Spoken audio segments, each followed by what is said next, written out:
representatives are currently busy. Please stay on the line, and your call will be answered by the next available representative. The estimated hold time is currently less than 96 minutes.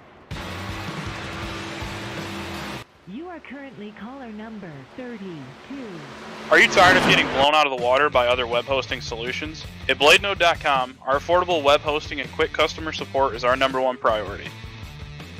BladeNode Web Hosting was started with a mission to provide premium hosting at half the price as other hosts without sacrificing features, reliability, and 24/7 customer support with a live technician. Join our community today by visiting BladeNode.com and using promo code BLADE10 for 10% off your first package.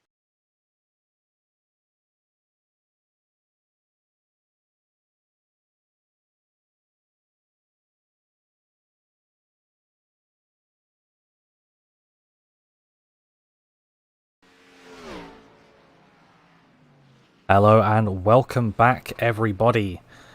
We are here at Atlanta for the Georgia Peach 250, and I am once again joined by Tony Trapasso. Hello. The devil came down to Georgia. He was looking for a race to steal. Yeah, welcome to Atlanta, ladies. We're in for a treat tonight. Yeah, absolutely. It's going to be a cracker of a race on this mile and a half, and I can see from my SDK, and I've been told already that we're going to have a very packed field.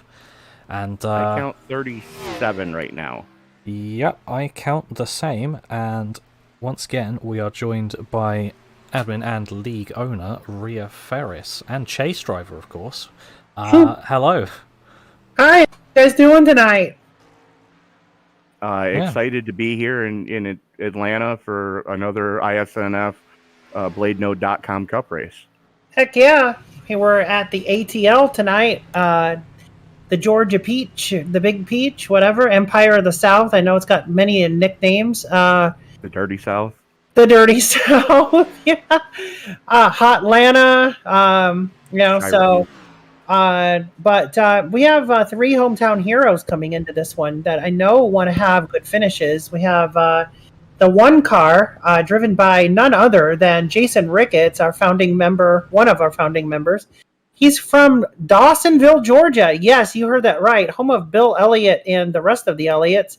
And nearby Buckshot Jones, I know last week's trivia question. Mm-hmm. Yep. And then we have Jalen Battle from right here in Atlanta. And then we have Macon, Georgia. Macon, Georgia's very own Austin Cook, who is my teammate here at Penske. And we are both in the chase together. So hopefully he'll have a good night here at his hometown track. Another note about Austin Cook. Somebody told me it's his birthday today. It's his birthday. He turns 19 years old today. Happy birthday, teammate Austin Cook. It's been a wild and crazy couple of seasons together, but we've had some fun and been kind of getting it done, making the chase 2 seasons in a row. So nothing wrong with that. But speaking of the chase, our points leader, Travis Browder, he's not going to be racing tonight. He's over there seeing family for an early Christmas in North Carolina. So, family is first. I'm first one to tell you that. As you guys know, I had some family things going on the last couple of weeks, and I appreciate all of your condolences out there, thoughts, prayers, and it did help me get through it. So I do appreciate that. But yeah, looking at the rest of the chase, Brian Chu is back in the show tonight. Unfortunately, I don't think it's going to be enough to really do much damage in the chase per se, but at least he'll gain a few points here and there. But looking at the point standings, I know it's going to be a really tight battle, and I'd like to get up there at least in the top 3. What do you say? It's still possible, and you seem to do quite well on the mile and a half track, so best of luck to you tonight. Yeah, and it's going to be a very full field. I'd like to say welcome back to Eugene Thorne out of St. John, New Brunswick, Canada. He's a long-term ISNF member who just recently built a new home and had to wait for the old internet service technicians to install it. But welcome back, Eugene, and also welcome back downtown William Brown. He actually is loading in momentarily. I just caught word, so Yep.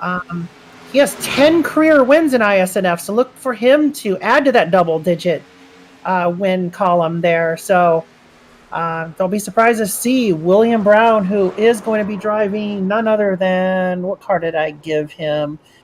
Oh, that's a Chevrolet. I do know. Oh, car 37 for JTG Doherty. So maybe you'll see that Tide Pods car out there in Victory Lane later tonight. But we shall see. Any questions for me tonight before I head out?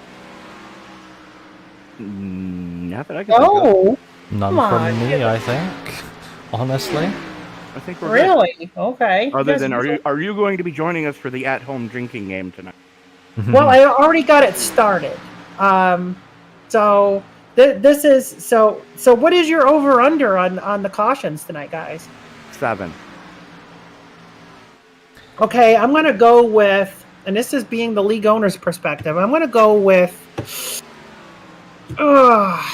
You want the over or the under? I'm gonna go over the 7. I'm gonna say 10. No faith in your league. I do, but we got a lot of cars. We know how to fill it up over here at ISNF. So if you guys are out there watching and you want to join one hell of an awesome realistic league, look no further than ISNF, because we put on a realistic show, from the paints to the teams to the amount of cars that we have on the track. we are just like the real deal, but we're not. So it is a sim at the end of the day, right? So absolutely. But we do appreciate BladeNode.com out there, guys. BladeNode.com. Make sure you go to their website tonight and give them a looky-loo. Web Hits is all about getting them satisfied as our sponsor. So go over to BladeNode.com. They are a web hosting server site, so be sure to check them out and watch the commercials and stuff. We got a big pile up on the backstretch. So I am looking forward to 163, something like that, laps of pure Atlanta action fun here. Good luck tonight in the booth calling this one. And I may or may not be able to see you from the podium.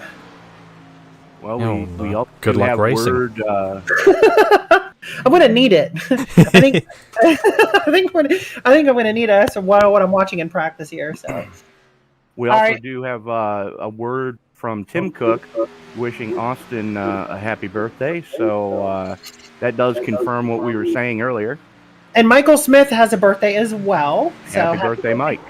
Yeah. So, all right, gentlemen, I will see you later. She's got to be talking about you, because I ain't no gentleman. Gentleman, I will see you later. Yeah, we'll speak to you soon. A lot of information there. And I dare say that if Rhea ever decides to retire from behind the steering wheel, she definitely has a future in broadcast.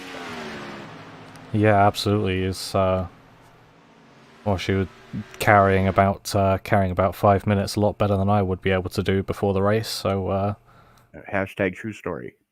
If she ever wants to join us, I wouldn't be opposed to it. Yeah, well, I think feel free. But 3-person boost can be fun. Yeah. Qualifying underway right now. Yeah, I just had the point standings up for a little bit, so everyone at home could see them. Tightest battle is actually for 2nd, 3rd, and 4th at the moment. Obviously, it's about to get even tighter with points leader not being here. Yeah, they're all going to be going for that crown, and that battle will be for the lead, as you said, because Travis Browder is not going to be here. Yeah, absolutely. I mean, and like Rhea said, you gotta take care of family first. And I'm sure if he could have figured out a way to bring a wheel with him, he would have. Yeah. But, you know, you really don't want to disturb Grandma, you know, at Christmas time. So 2 laps of solo qualifying, 5 minutes to get it done. Let's take a quick look at the weather while these guys are starting to turn laps. Looks like mostly cloudy skies, relatively cool conditions for the Atlanta Metroplex. 66-degree ambient air temperature, 72-degree track temperature. 5-mile-an-hour wind out of the south, which means it's going to be wreaking havoc as these guys try to come through the dog leg. And not as humid as it could be in Atlanta, but relative humidity is 67%, so a lot of water grain in the air. Not going to be the most advantageous for the motors, but that cool track temperature should lead to some pretty good racing. Yeah, I mean, it is December after all, so I guess we would be expecting slightly cooler temperatures, even if we are as far south as we are. Dude, it's been obviously. 90 on New Year's Day there before. Yeah. But still, you expect at least slightly cooler. But clearly it's quite a cool day in Atlanta, so we get that in sim as well. And they're just going through qualifying laps now. Looks like Landon Mills is looking good for the pole, yeah. Yeah, absolutely. 300s to the good over the birthday boy. Francisco Villarreal sitting third quick. Rich Poulter and Gavin Marlin rounding out your top 5 currently. His car's still trying to turn in laps. Jalen Battle just nearly finishing one. He's coming through the dog leg now. We'll see whether it's an improvement. He's able to put it up into third. And that's going to be the battle we're going to need to watch all night long between a battle in the 23 of Villarreal. You know, your number 1 and number 2 in the regular season point standings. You know, it's safe to say that those 2 guys you're going to have to go through them if you want the championship this season. Yeah, absolutely. I mean, they're definitely going to be the front runners because they've shown their pace in the regular season, and they're up there, obviously in the current in the chase as well. So with Travis Browder not here, it's going to be pretty much all to play for at the top. So I think this is going to be a pretty decisive and important race for them, especially with maybe a bit of momentum going forward into the last 2 as well. Absolutely. Skylar Carnes jumps up to 5th quick in the Bass Pro Shops Tracker Boats number 19. A little bit of new paint scheme for Mike Iskandar tonight. Rocking the United States Air Force scheme on the Petty Enterprises number 43.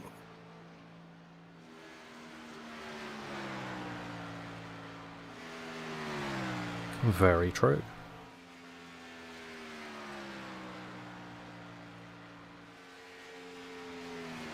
And Marcus Hagman looking to have a good recovery as he goes 2nd quick. Wow.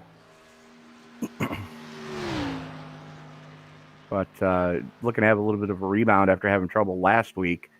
You know, kind of a race at Dover he'd just as soon forget as he was out. I don't even think we were a quarter of the way through the race, and he was already on the hauler because that car was trashed. Yeah, I think you're right. He had an engine blowout, didn't he? Mm-hmm. Well, we can now confirm the grid for the race. So we've got Landon Mills on pole with Marcus Hagman starting on his outside. 2nd row is occupied by Austin Cook and Jalen Battle. Row 3, Francisco Villarreal and Skylar Carnes. Row 4, Richard Poulter and Gavin Marlin, with row 5 being Emily Urias and Carl Rourke.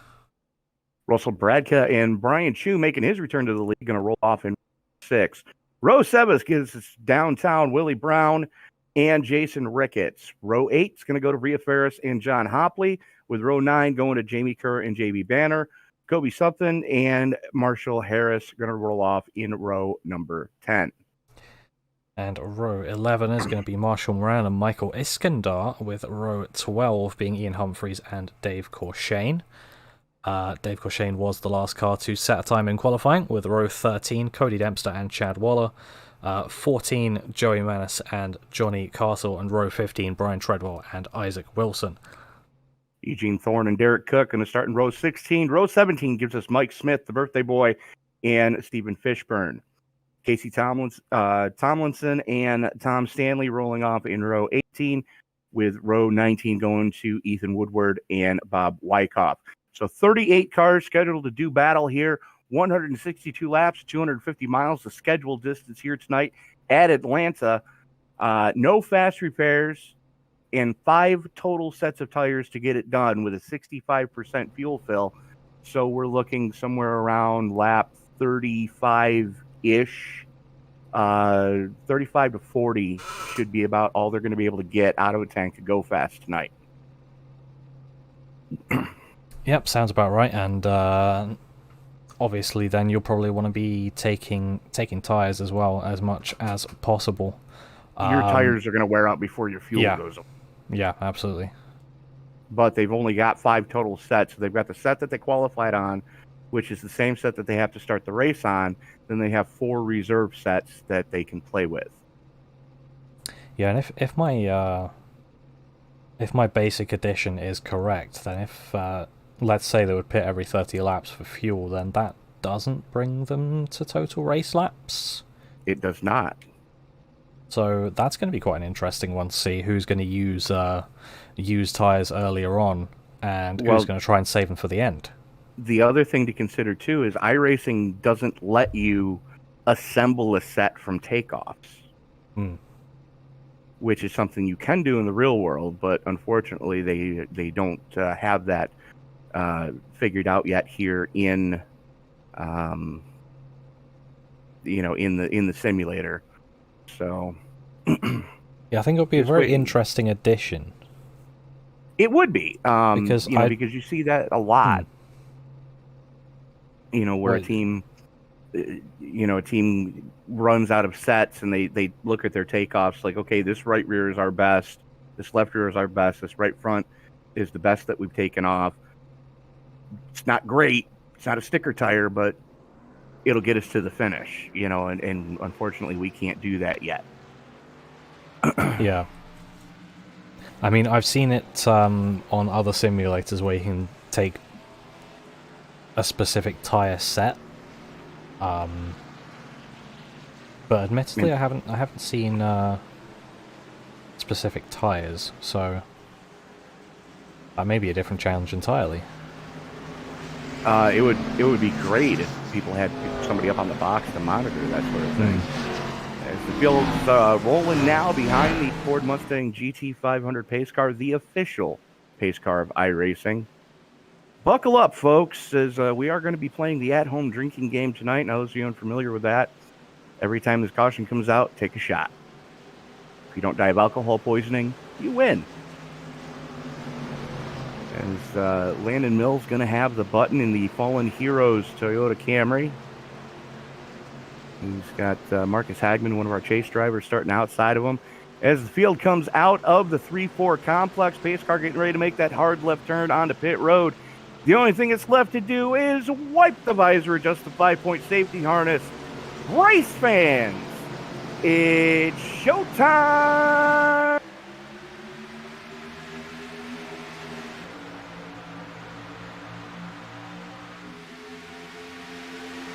Everybody getting away cleanly so far, as we are still 2 by 2 by 2 for about 12 rows deep so far. 33 gets a bump.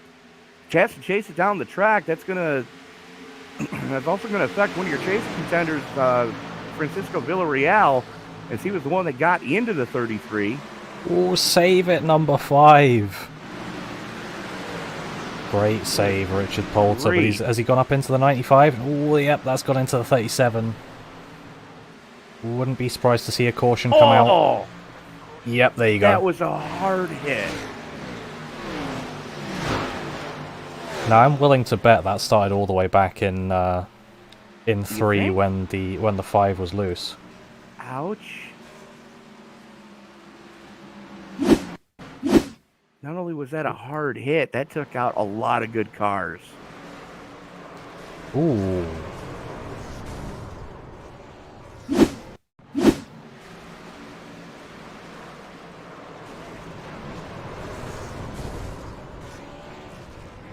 Yeah. Looks like that Ow. started with the 37. Yeah, that started with the 37 getting the chrome horn from the 1, which sent him up into the outside retaining wall. He spun it. The 6 gets into... Hold on, I can tell you. 6 gets into the 9. No, the 8. Sorry. 6 gets into the 8. And then it's just Checkup City behind them. Yeah. So was that not fallout from the 5 getting loose in the end? Because I saw the 5 completely loose through yes, through 3 was. and 4, and then went up into the 95, I think. Because the 37 was trying to get around the 95. Yeah. And he had to check up because the 95 was coming up the track. Yeah. And the 1 just wasn't paying close enough attention and just annihilates the 30. Actually, the 37 got into the wall because the 95 pinched him up there, and then the 1 just annihilates them. 17 involved, 16 involved, 42 involved. 4, 2, 22, 24, 49. Bingo. Yeah, right? Watch that from Mike Iskandar's onboard. Hang on, we'll see if we have cow.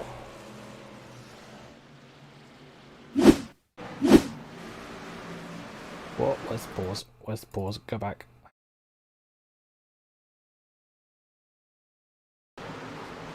I mean, that was like the parting of the Red Sea for Iskandar. Ooh, that's down. That was fast forwarded. My apologies. There we go.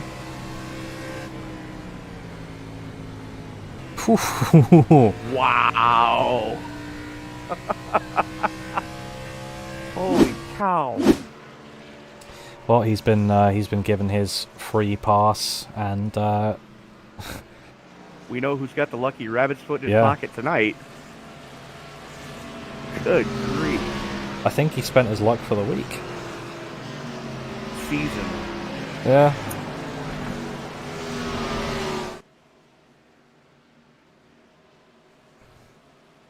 A lot of wounded cars on pit road right now.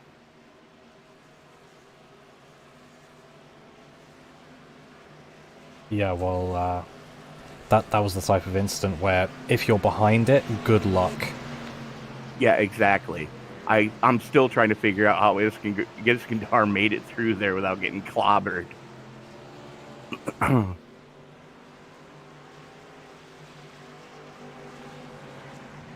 Lights are out on the pace car. As it peels off, we are going to go single file. Mills has the button as he gets into the red CAD restart zone, pulls the trigger, and we are back underway. Let's see if we can get a complete lap in this time.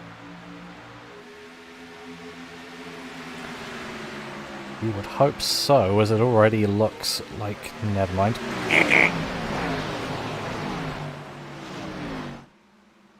Bob Wyckoff in the 38. Let's have a look. Oh, yeah.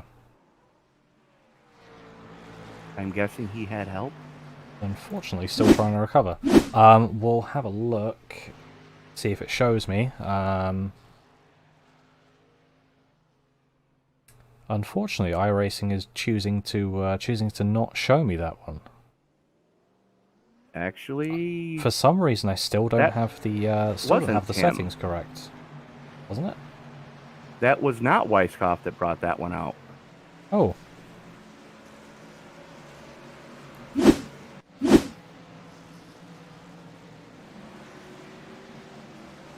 If you find out, let me know, and I'll working on it.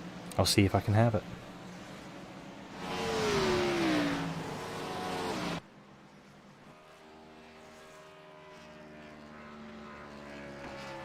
Looks like it might have been Marshall Harris. Or not. Let me see if I can find it.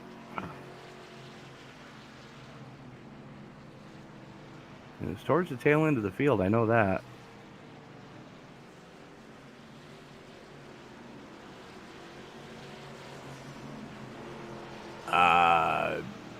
I have no idea. Weiskopf spun after the caution came out. Oh, okay.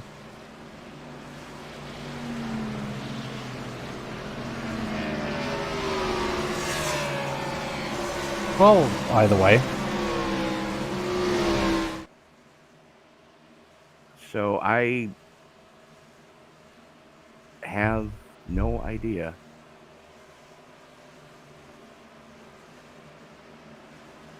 Every driver gets some free fuel and tyre saving at the start of the race, I guess. Sure, go with that thought.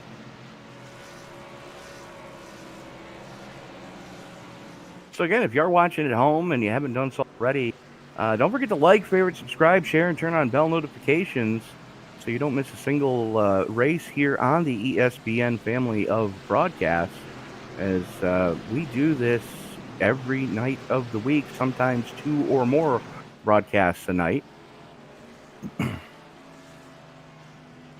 I believe tomorrow night is our only night off coming up.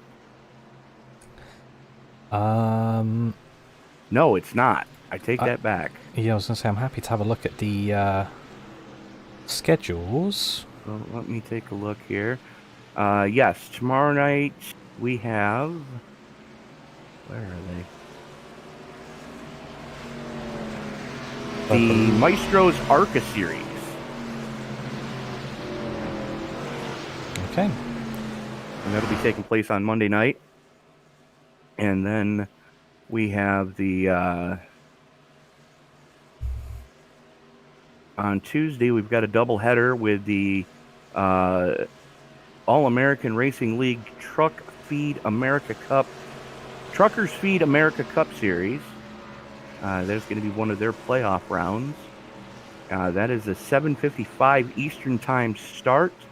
And then we will have the Western States Racing League season finale for season 45. The longest running league in iRacing with 45 seasons. So I was about to say, season what? 45. And for those of you who want more information on Western States, look up our podcast last week, as we had the chief cook and bottle washer for that league, Mr. Bob Beltrami, joining us as he went over the history of the league and why they are the longest running league in continuously running league in iRacing, and how they were able to get 45 seasons in. Now, mind you, they didn't start in iRacing, but they've been running continuously for 45 straight seasons, and that's something to really be proud of. Yeah, even if they didn't start in iRacing, that's still extremely impressive, as lights are off on the pace car once again. Just coming down the backstretch, it's going to go single file once again. Absolutely is. Let's see if we can get this one going here. Now, if you are playing the at-home drinking game with us tonight, you just took your second shot. If you're playing the pro version of the at-home drinking game, you just took your third shot.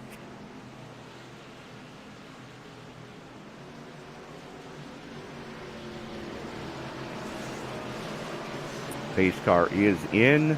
Green flag is out. Here we go. Jalen Battle already looking for a move on Marcus Hagman. He's looking towards the outside.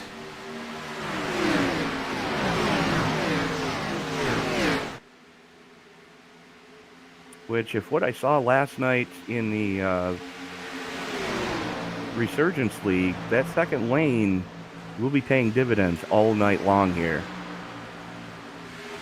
You can not only defend up there, you can make the moves up there and make them stick, especially after you get about 10 laps or so on your tires. Yeah, it looked like it didn't work out that time around for making a move, but the 19 car of Skylar Carnes was alongside and he was able to keep that position. Someone's off in the back. That's the 10 car hard into the wall. James Kerr going for a wild ride on the back straightaway. It's off the racing line, so we do stay green at the moment.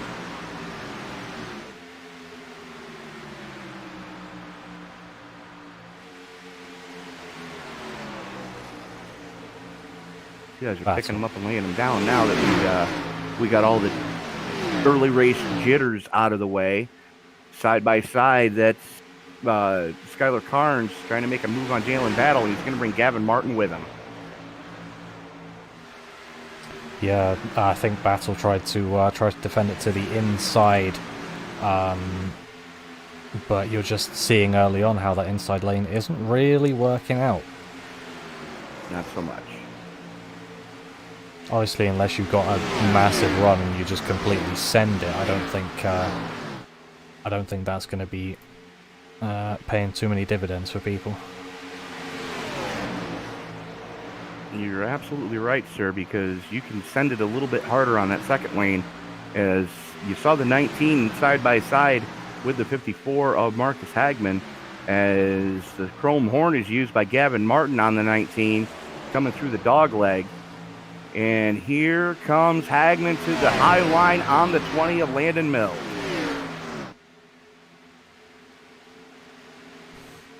Drag race down the back straight away. Hagman with a nose out front as they haul it off into turn number 3. Gives plenty of respect and plenty of room coming through the 3-4 complex. It's going to be a drag race to the stripe coming through the dog leg. Give the lap to Hagman, all important bonus point for the 54. Yep, those bonus points all add up, as we know. Every point matters because, oh, that's... Yikes! Carl chasing it down the track. Oh, straight back up into traffic.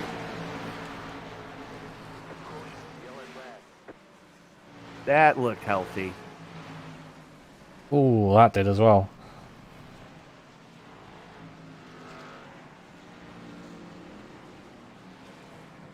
Jeepers.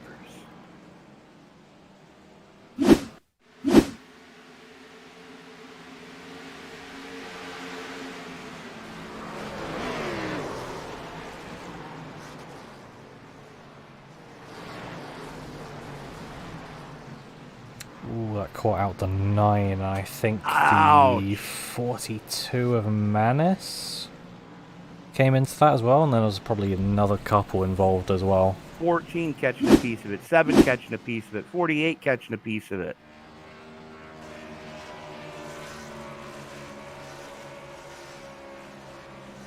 $49 catching a piece of it.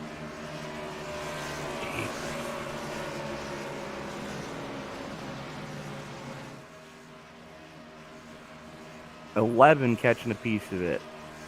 So not the return Brian Chu was hoping for.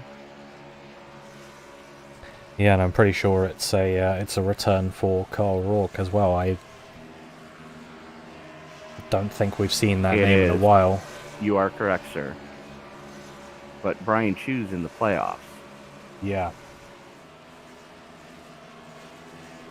Very true. Either not the most fortunate of returns for either of them, I think, this time around.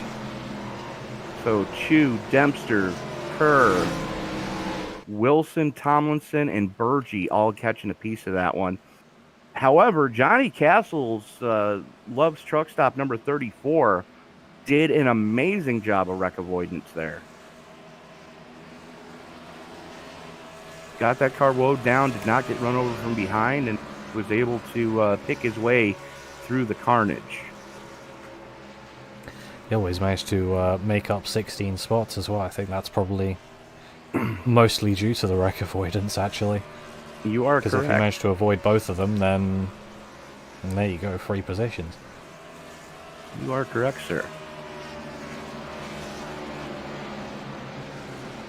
Biggest mover so far goes to the 88 of Steve Fishburne.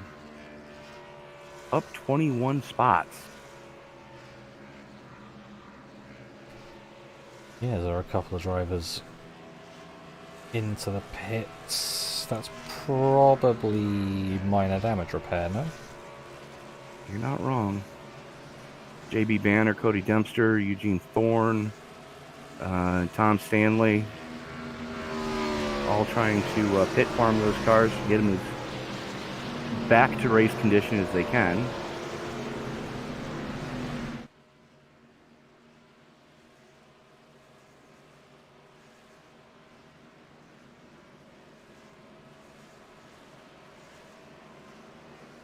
Brian Treadwell right now begging people to tell him whether or not he has damage. Let's have a look. What is he asking for? Quote, did I get damage? Oh. The answer is a definite maybe. Yeah. He hit the wall pretty good. So I'm going to go out and say, yes, Brian, you did.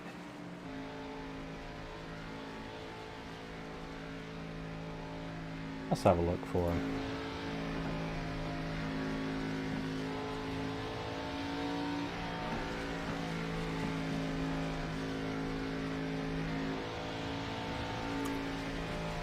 As the lights go out on the pace car, looks like we're going double file this time.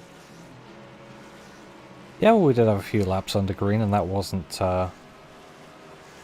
caused by the start or was really in the start, so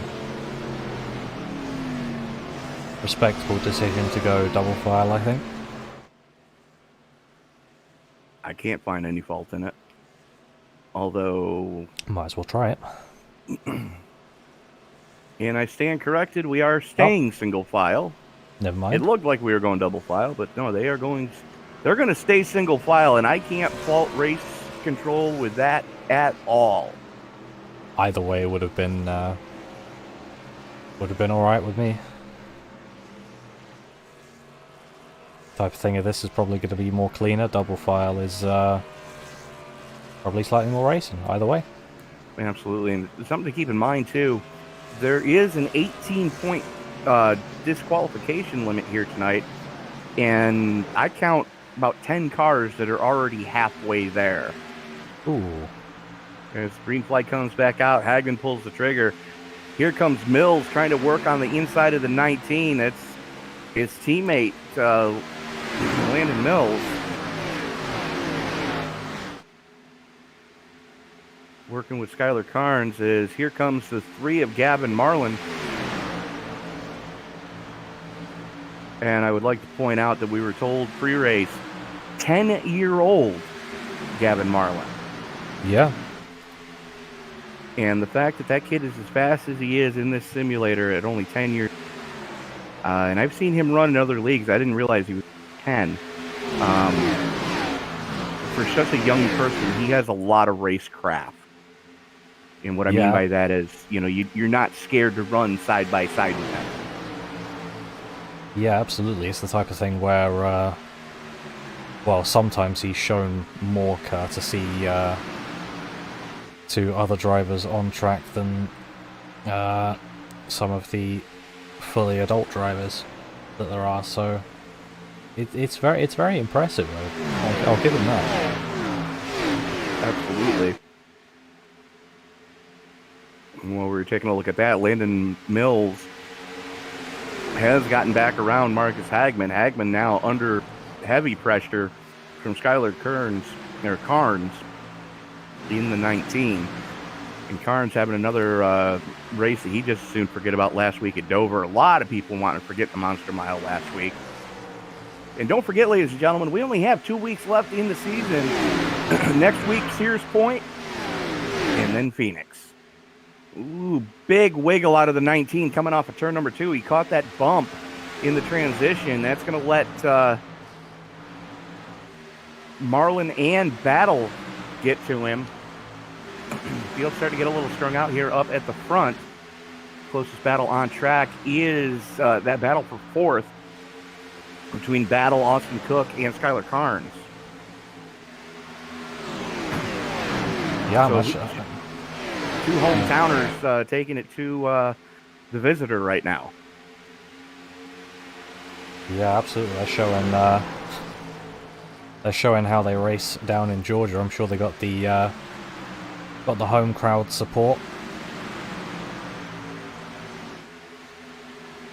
And they do both manage to get the move done. Absolutely. And if you are pulling for one of the hometown boys tonight, let us know. Use hashtag #DirtySouth and let us know you're pulling for one of the guys that this is being their home race.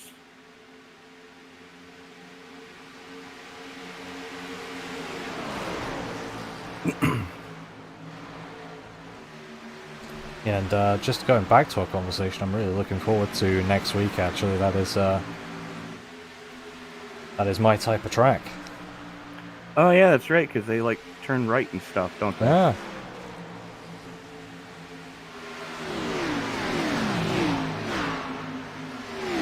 Now the question is, how familiar are you with that track? I've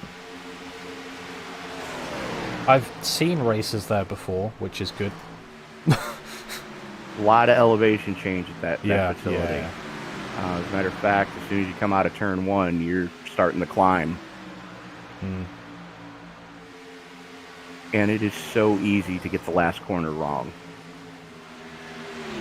Oh yeah. I think I'll have to put a few laps in just to see what I can do in comparison to some of these guys, as well as learn the track a bit more. Yeah. And don't forget, they are going to be running the Cup layout, not the IndyCar layout.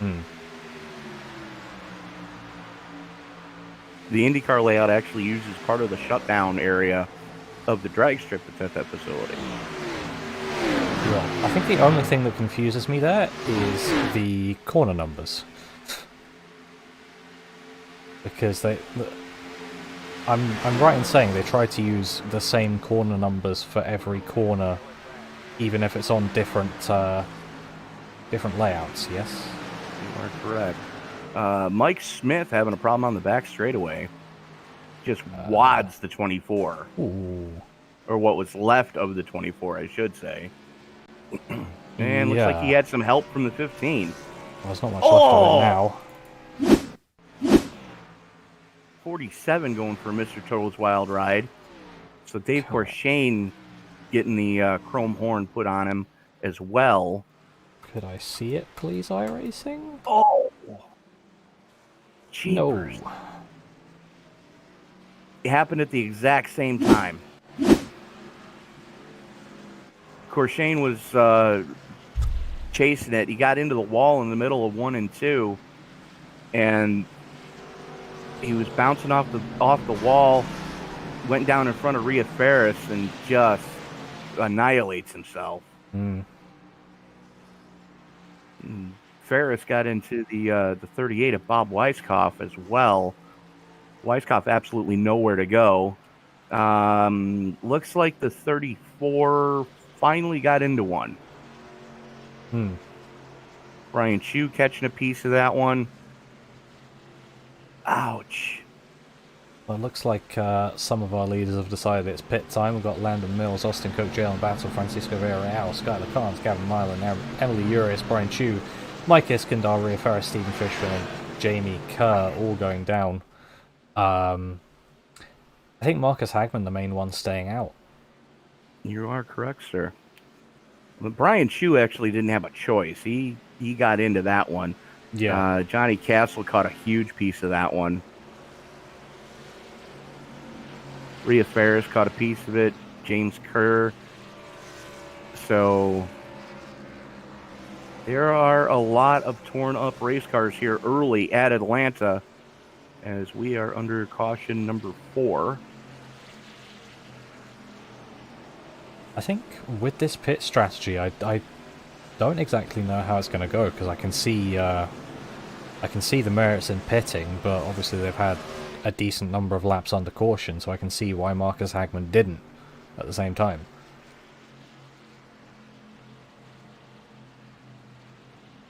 I can understand it. It's a little bit early to be going down and taking tires unless you absolutely need to. and we've had so many caution laps that you know, some of these guys should be okay for at least a little bit on fuel. Yeah, well, if you've been able to put the clutch in and keep it in fourth as well, then fuel to a minimum, pretty much. Absolutely. It'd be interesting to see if they still go single file again, or if they decide to try double file.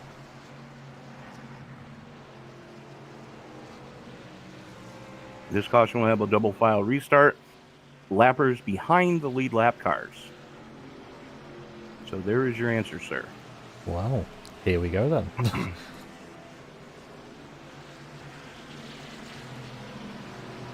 Lights should be going out on the Ford Mustang GT500 pace car, the official pace car of iRacing. This time by. There it goes. There goes the lights. And here we go. Buckle up, baby.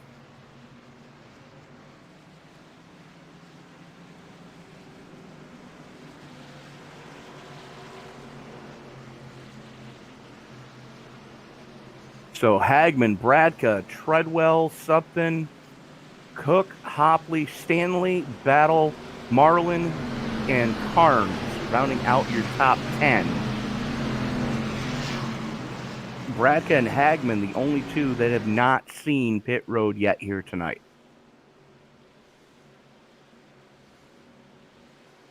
And freshest set of tires belongs to the 27 of Jalen Battle.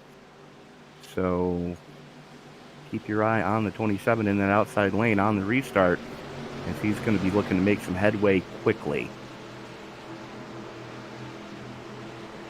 Yep. Wait. Go ahead. I was just going to say, those guys on fresh tyres are going to be looking to get past the non-fresh tyre runners as soon as possible, but I guess we'll see how easy that is for them. I'm not so sure. The answer is a definite maybe. As the green flag comes back out, Hagman pulls the trigger. Bradka a little bit slow on the restart, almost gets the chrome horn from the 8 of Cody Supton.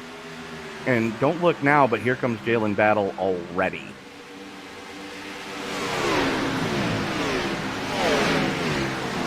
I think we've got the answer to our maybe, as he's looking to try and make it 3 wide, maybe getting very loose on that back stretch. Well, he got shoved down there going down the back straightaway. I don't think 48 realized what he was doing.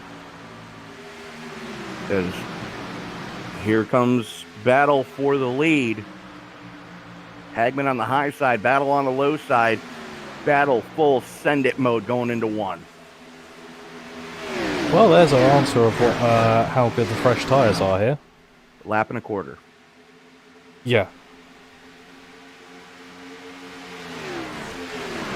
And they are 3 wide into 3.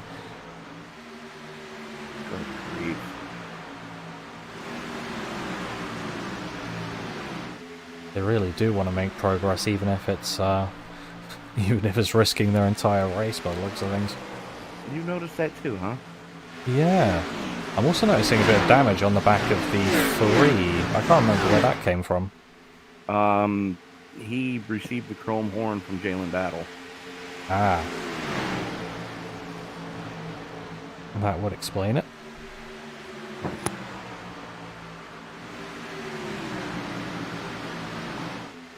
Fresh tires are definitely paying dividends right now. As here comes Villarreal and Marlin. Yeah, exactly. But the thing I'm thinking with the strategy is, if it pays to have fresh tires, do you want to be using those now? Because if you can stay on the lead lap and have that 4 laps to the end, then you're pretty much set. They're probably hoping we get a long green flag run here, in which case Bradka and Hagman are going to be behind the 8 ball, because yeah, they're going to have the lightest fuel load of anybody on track right now. Yikes! Hang on to her. There we go. Nope. I think there was a bit of contact between A little bit? The 33 and the 8, and then the 8 got up into the wall, back down into... The 95. Yeah. Yeah, the 38 gave the 8 the old Spanish Archer, and Emily Urias nips. Wow! 6 catching a piece of that one. 21 playing Here Comes Daredevil. Ooh. You saw that hit, I take it? Yeah. 3.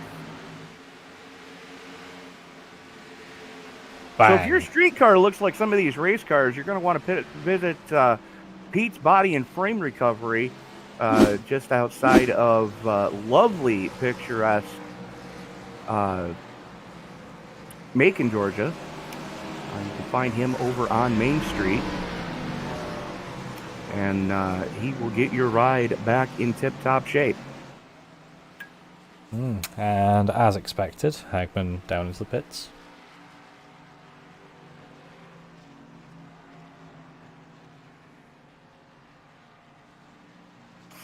The good news is he gambled early. Yeah. Found out it didn't work the way he was hoping it was going to work. We don't do that again now. Yeah, exactly.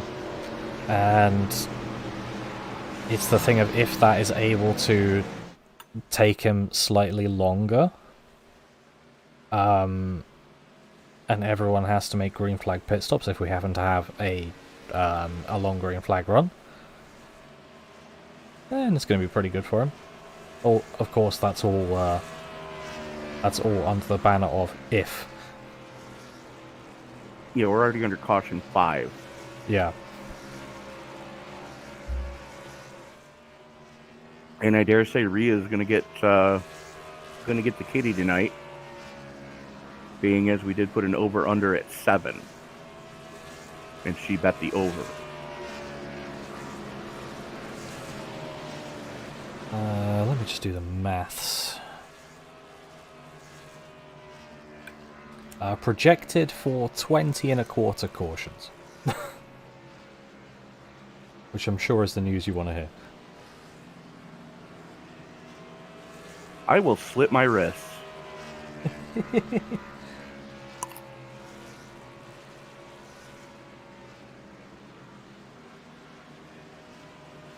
Obviously, if they come at the pace that they do now, but obviously going to have a smaller field as we go through the race. Okay. So likely, Since we're going to be under caution quite a bit tonight, let's have tonight's conversation piece. Most beautiful race car ever. ooh, Across any series.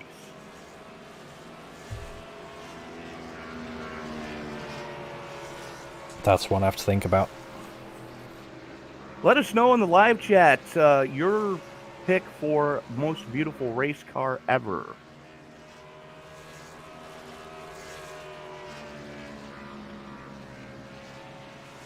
Yeah, that is one I don't have an immediate answer to.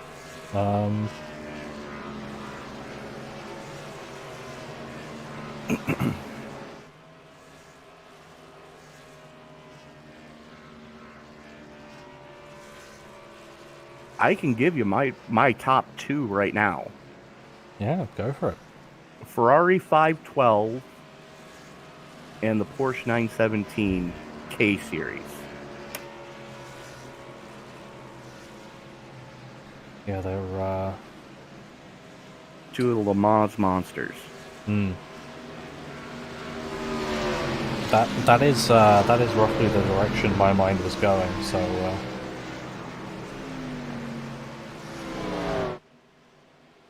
I think you're onto something.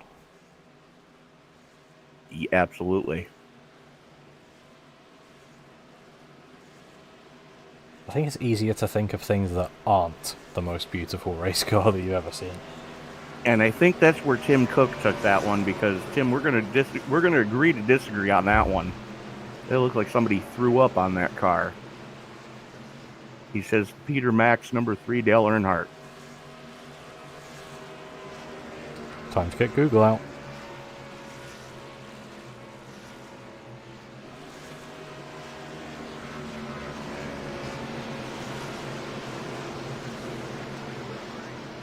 Green flag comes back out, and I'm noticing a lot of cars pans right now as Battle and Kearns side by side as they headed off down to turn number 3. Here comes Gavin Marlin in the 3 on the low side.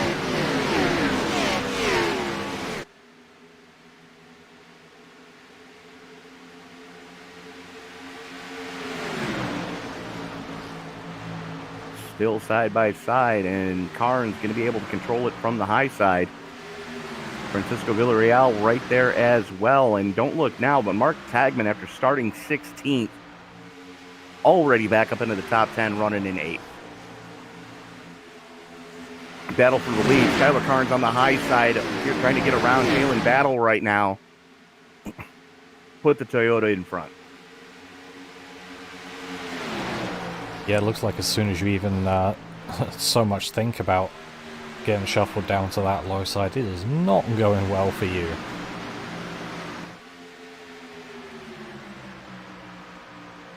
Absolutely not, as they're starting to get a little bit single file now, which is good to see.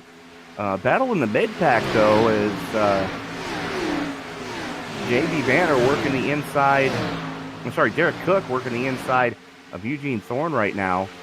Two Haas teammates right there in lockstep. Give it to the 41, and here comes the 42, which is a lap car. And that is Joey Manis trying to make some headway after getting caught up in one of those early melees. The one on the move right now is J.B. Banner in the 16, as he's now working on the 15 of Joey Burgee as they haul it off into turn number 1. Yeah, this almost feels backwards for my little road course brain, having to sort of defend the outside. Well, me coming from the dirt world, you see that all the time. Somebody puts it up on the cushion and just hammers it.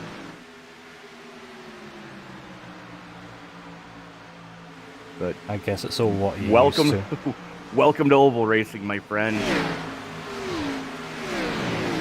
Yeah, exactly. We need to get you into a Thursday night dirt broadcast so you can really see what the fun and excitement's all about. Yeah, I've tried some dirt oval racing, driving wise, and I can say that it is not my forte. But looking up at the front, we have a battle for second at the moment. Gavin Marlin and Francisco Villarreal. Mills and Hagman actually behind them are also side by side. Hang on to her. Whoa. Villarreal had to chase it coming off a 2. That's going to let Marlin have the advantage for now, as Hagman with a head of steam around the 20 on the high side. Trying to get back up into the front of this piece, as that's Jalen Battle right behind the 20 right now.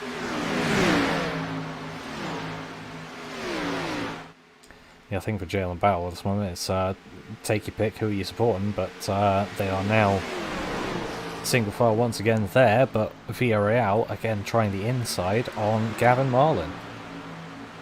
Yeah, I don't think that's going to work too well. Yeah, no, especially with the cars behind, I think Hagman's probably making the right decision trying to give a bit of support to that 3 car and probably follow him through. Yeah, absolutely is. Villarreal is getting hella loose coming off the 2. 3 wide. Here comes the 20. Looks like Villarreal backed out of it a little bit, because the last thing you want your spotter to say in this simulator is 3 wide, you're the meat. I think you could hear the disbelief in my voice. Yeah, this is not normally a track where you make 3 wide work well. Yeah, no, I could tell.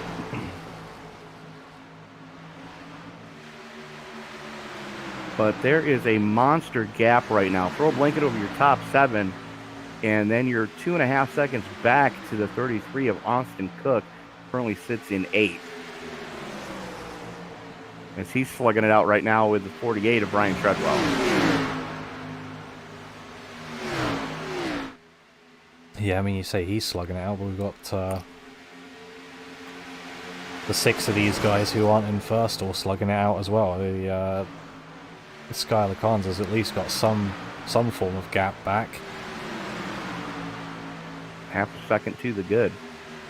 And it's just, you've got this angry pack behind that's just battling each other.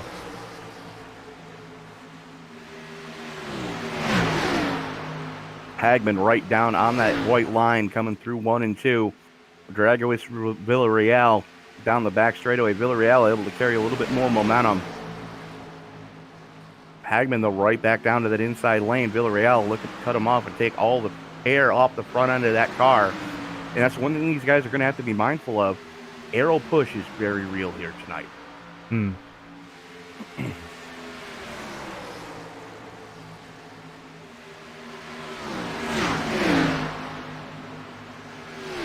Jeepers. I'm watching that battle from Jalen Battle back. They were 3 wide more than once. Yeah.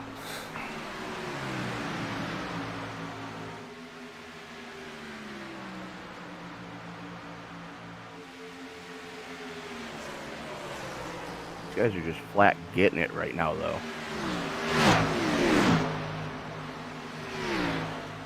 I mean, I guess you got to have fun some way. Obviously, we're here for the racing, but got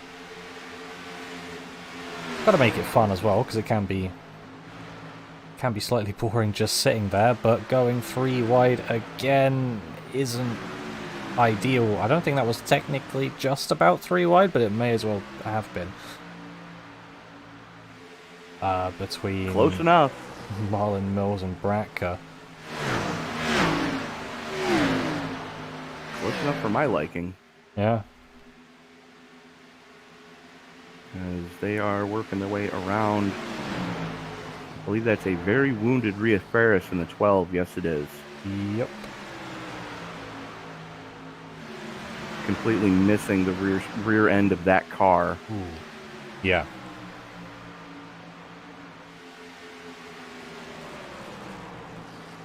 She was used as a pinball earlier tonight, so the fact that she's still even running is nothing short of a miracle. Yeah, I mean, it's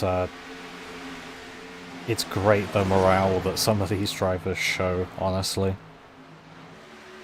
Because we've seen people running that are at least 100 laps down before. Just because they can.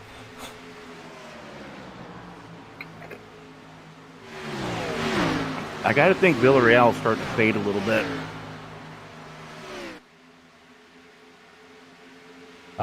What do you mean?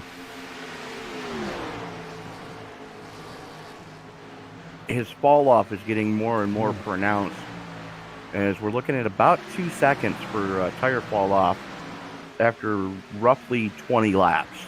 Yeah.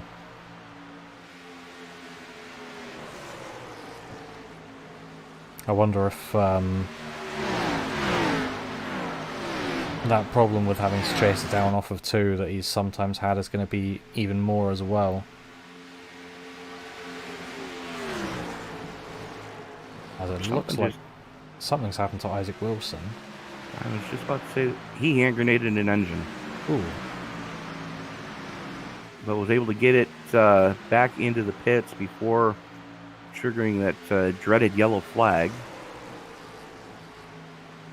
Props to him. Absolutely. Looks like Battle's going to try and make his move on Villarreal. Not quite that time around. Nice. He's got to get a better run than he had. Just going a bit further back, actually, we've got a bit of a battle of the Cooks. Derek Cook and Austin Cook, and caution.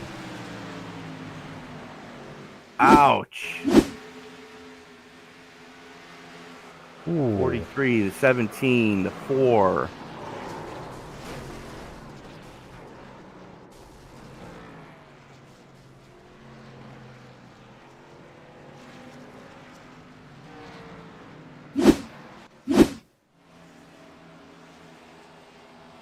It started with Marshall Harris in the 17.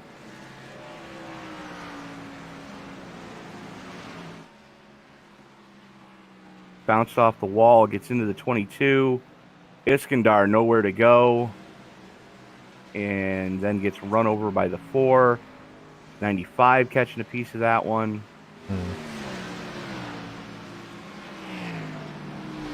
I feel like the 95's been in a lot of getting involved in other people's incident situations today. So the first one to get the Dairy Queen Award tonight just happened. That's going to be the 4 of Eugene Thorne. Marshall Harris has to be careful because he's one touch away. Mike Smith is one touch away. Mike Iskandar is one touch away. And Emily Urias is half a touch. Yeah. Looks like same strategy again for Hagman, actually. Go a bit longer than the other guys. And I think Bratka used the same thing last time around as well. Correct. Everyone else pretty much coming in. Your top 3 changing to Hagman, Bratka, Tomlinson, who is now up 32 spots.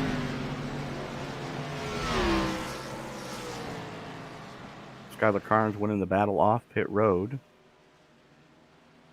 Followed by Villarreal, Treadwell, Mills, Marlin, Battle, and Cook.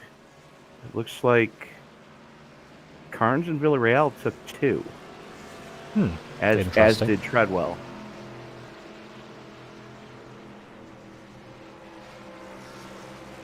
Interesting choices. You know, especially for the 23 of Villarreal, is going to make sure he's not upsetting the balance of the car. Well, that's the problem. He was already chasing the loose conditions. Yeah. It's crazy. Unless he put lefts on. I don't think.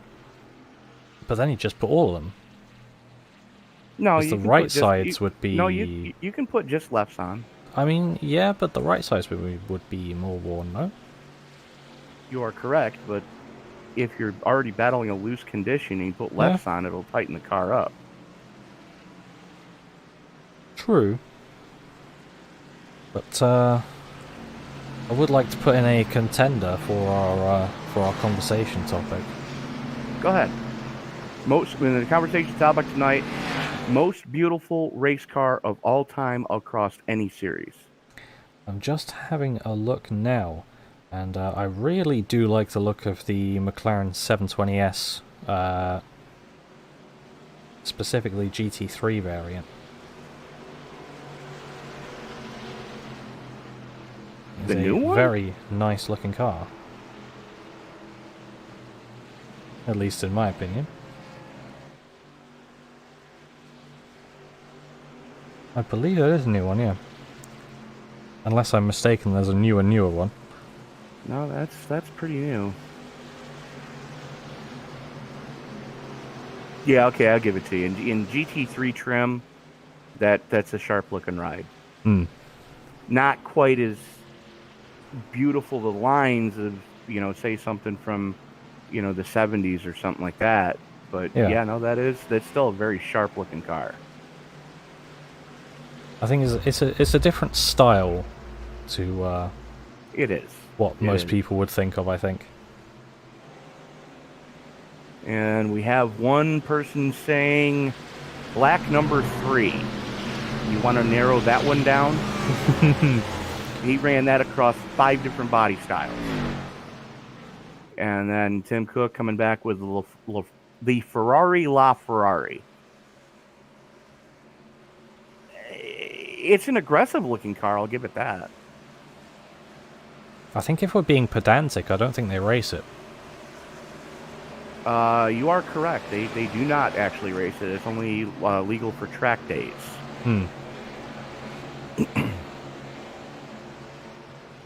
But coming round now towards the green flag, watch anyone behind row 1.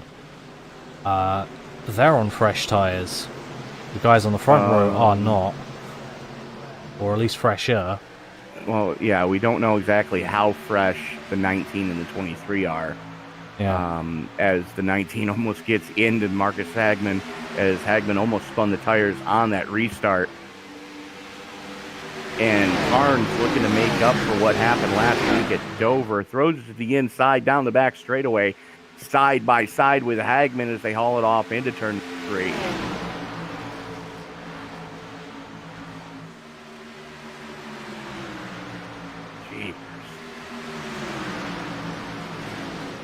Here we see once again what tyres do for you. Even if it is just 2. And that's what 4 does. As Brian Treadwell to the point. Yep, and then 3 wide. Gavin Marlin looks like he's going to be trying to come through as well. Did he And that put get the that kibosh on that before one. the yellow? Johnny Cashel in the 34. Did not get it before the yellow. Did not. And that started coming through the dog leg. Ooh. 7. And they're not done crashing yet. The 7 of Tomlinson got into it with Castle coming through the dog leg. And unfortunately, Castle cannot... Oh!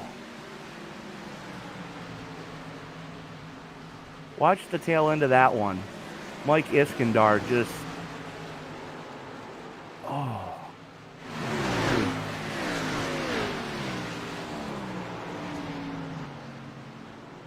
Oh. Ouch. I think it censored it. It didn't censor it on my end. Watch that whole crash all the way through. Yeah, you'll have to send me your settings. When Castle's parked. Oh, I see what happened. It censored it on your end because no, he's only at 8, so I've got it to set to show all cars, so I don't know what's different from mine than what it is from yours. So you'd send me your settings. Give me a second here. And I'll see what I can do. I don't even know what my settings are.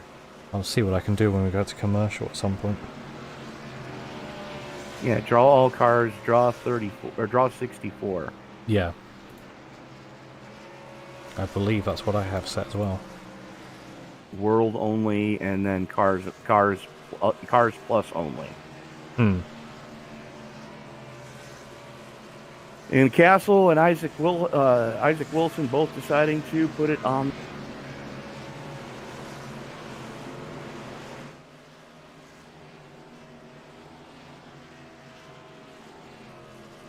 So tempers flaring right now in the pit area as teams are thrashing to get some cars repaired.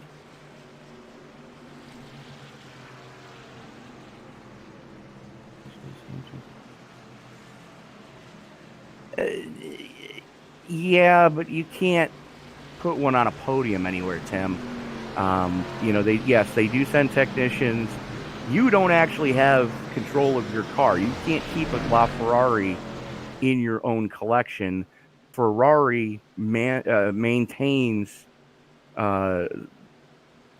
possession of the car. The trouble with those hypercars, exactly. It's sort of like the companies going, look at what we can do. That's exactly what it is. You can have us send it to you at some points, but you can't keep it and you can't own it. Absolutely. Which I'm not a fan of that concept.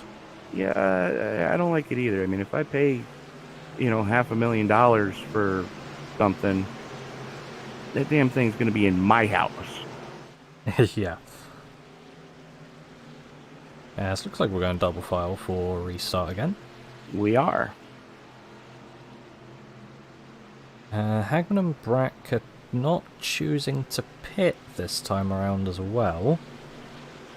So they're going to try and stick it out again, hoping for another caution in quick succession, clearly. Well, that's the safe money. Yeah.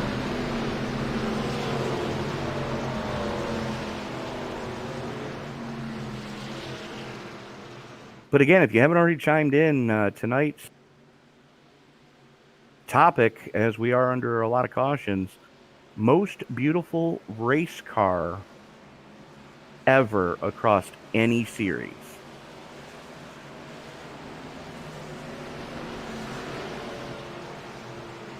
And I'll give you another one. Being as we are doing the NASCAR thing right now, the 1979 Permatex 200 winning car driven by one Richie Evans out of Rome, New York. He won the modified feature at Daytona on the road course. Go ahead and take a look at that car at some point and tell me that that's not just a marvel of late 70s engineering. Oh, contact! Here we go. 3 gets into the 19. They keep it pointed in the right direction, though. They are going to both hemorrhage spots.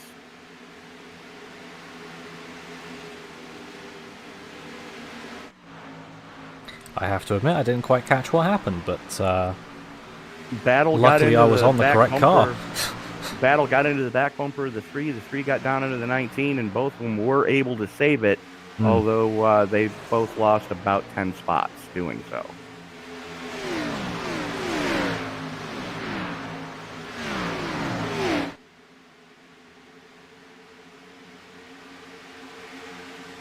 Battle for the lead as Landon Mills serves to the inside of Brian Treadwell, going through 3 and 4. Mills with his foot in it as they come through the dog leg. Nose out front for the 20s across the stripe.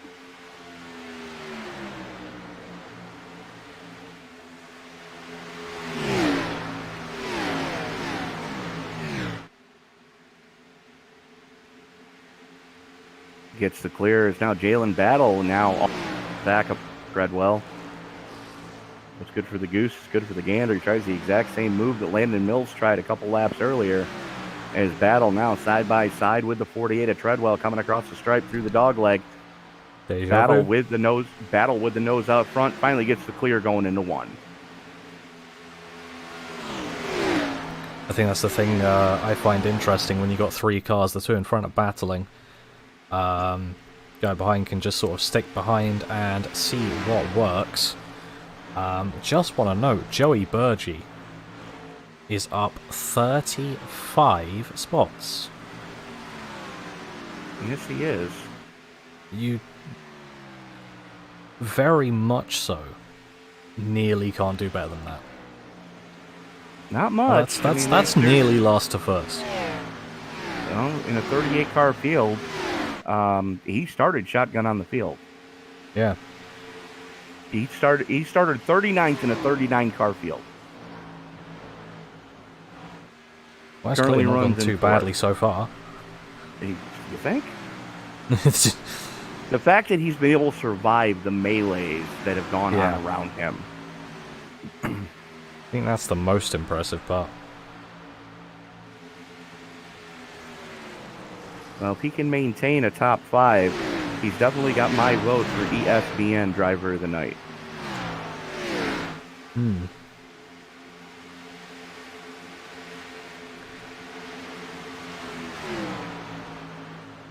Was Villarreal Mill. involved in the incident with the 3 and the 19? Because he's back no. here as well. He got caught up in another incident. Ah. Would explain it.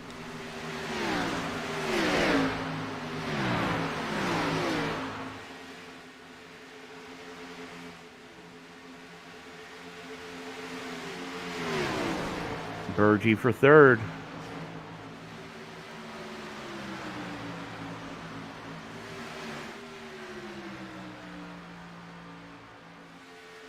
Ooh. Hagman and Cook going at it hammer and tongs right now.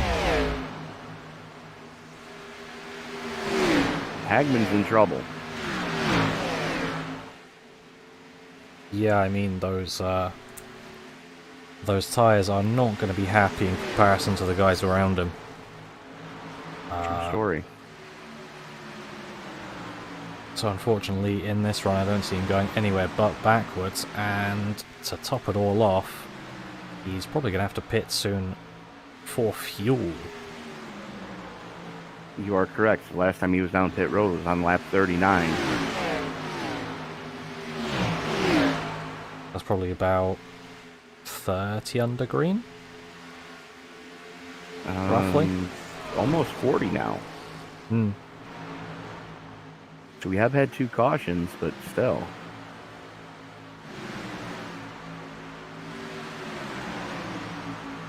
JB Banner, Austin Cook, Gavin Marlin in lockstep right now as they run 5th, 6th, and 7th nose to tail.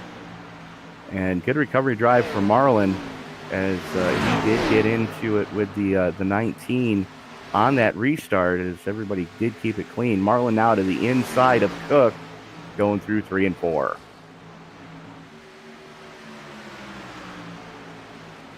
I was just looking for a bit there at the 24 of Michael Smith. No front end on that car, but he's still lead lap and he's still able to challenge people. So I don't know whether that's desync on my end or whether you see that as well. Oh, no. He has the hood and that's about it. Yeah. Or bonnet, as you people call it over there. He's got the bonnet lid and the boot lid, and that's it. Who needs the rest of the car anyway? The people at the assembly plant that build these things. But Landon Mills and Jalen Battle have just walked flat away from Joey Bergie. Yeah.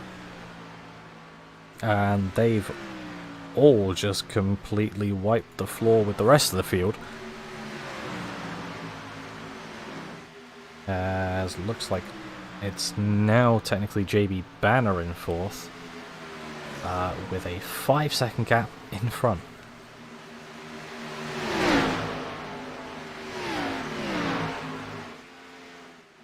Although who it's going to be with that gap in front by the end of this melee, your bet's as good as mine.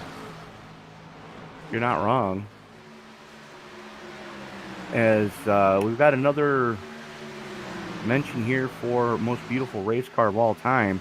Tim Cook saying the Lancia LC2, which was their Le Mans entry.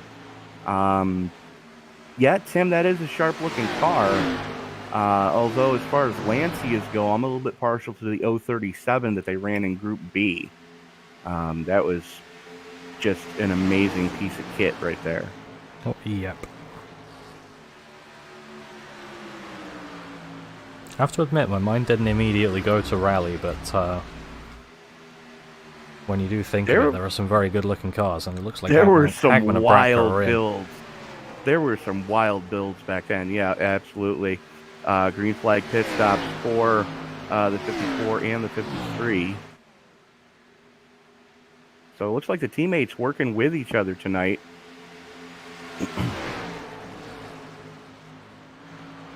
Both those men driving for Rick Ware Racing. Well, that's the way to do it, especially if you have to make green flag pit stops with the strategy calls. Yeah. Looks like 4 in fuel for both of them.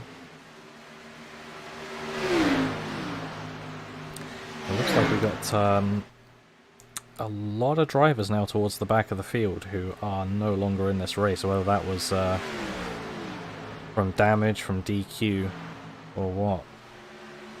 Well, Mike Iskandar needs a new engine. Emily Urias needs a new engine. Rhea Ferris needs a new engine. Isaac Wilson needs a new engine. And Tom Stanley needs a new engine. And then...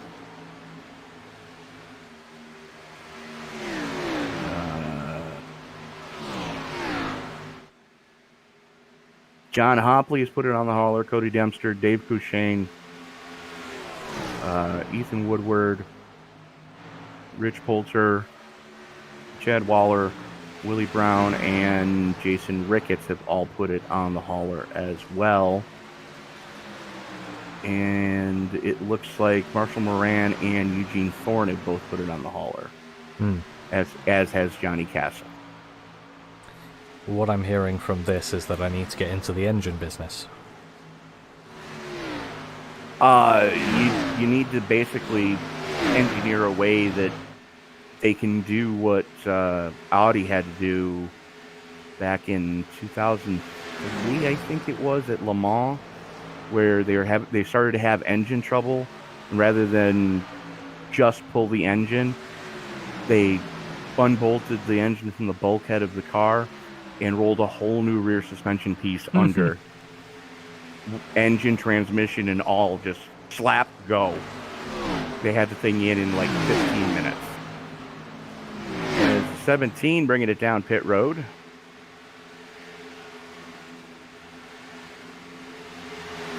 And sometimes even if you're rivals, you've just got to stop and say, yeah, fair enough.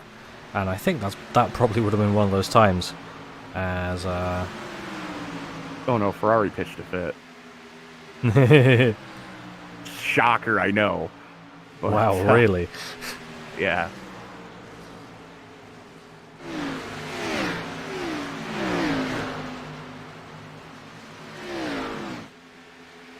I'm all too used to rival teams being slightly babyish about things, being someone who watches Formula One. Well, you're not wrong. Let's see if I can do this here. Let's reach out, since I believe she's still in the pit. Yes, she is.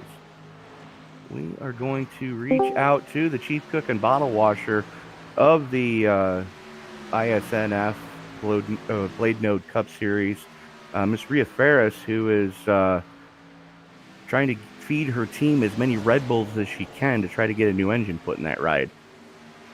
Rhea, you got us up in the booth? I do. What happened? Oh, everything. I guess it was a big melee on lap 1 that took out a bunch of people. I was fortunate to get through that one. I was ahead of it. I guess there was a couple more after that. And then I saw Dave Couchane kind of become a human pinball machine in front of me in that Hungry Jack pancake car. Well, he definitely pancaked me right into Brian Chu, I believe, and took us kind of both out.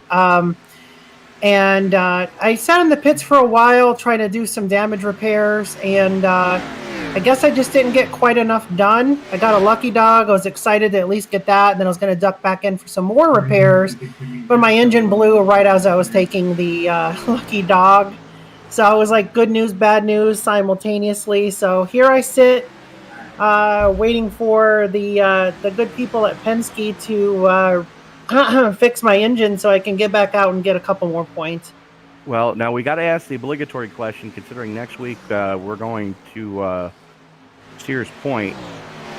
Are we going to see a higher DQ limit next week? Yes, by a little bit. There will be no full field cautions, so we will up the limit just a little bit. But and that's just mainly to kind of nip in the bud the cheaters. We have Matt Wagner is our series manager for the new iSNF Indy series that we run on Saturday afternoons, and he told me once that he had that turned off, and someone won in his league with a 193x. Good grief. So we want to make sure to definitely raise it a little bit, but not raise it too much. How do you even do that? You dip to every corner. Right. Yeah. So, just wanted to check in with you. Yeah, no, I appreciate it. I'm not doing anything else but sitting here drinking some smeared off ice and counting down the minutes here. I still got a little over 11 minutes of required. So, well, you did win the bet, as we are at the over already. Oh, are we? Where are we at now? 10, 11? 10. Oh boy. Well. And Jason said we were on pace to go to 20. Yeah, when we were on lap 40, we were on course for 20 cautions if it kept going as it was. Yeah, but did you see how many people were still on the? Yeah, but you saw how many people were still on the track at lap 20. We don't have nearly as many now, so that is basically lessened by 50% chance of odds. Yeah. So yeah, I mean it's still going to be a little bit dicey out there. I'm not sure why people are driving so aggressive and running 3 and 4 wide. I mean, it's not the last lap. I mean, I don't know what they're trying to prove out there with, 50 to go, 100 to go. It doesn't make any sense, but... We were asking the same things. Yeah, I think they just want TV time.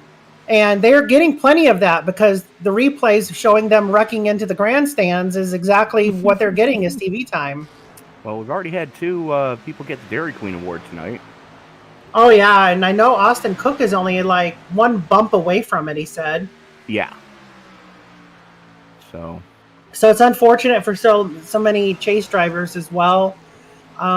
Looks like Jalen, Francisco, JB, and Austin and Brian, Derek. Yeah, I guess there are actually quite a few still chase drivers up in the top 10 right now. Battle and Treadwell are both in.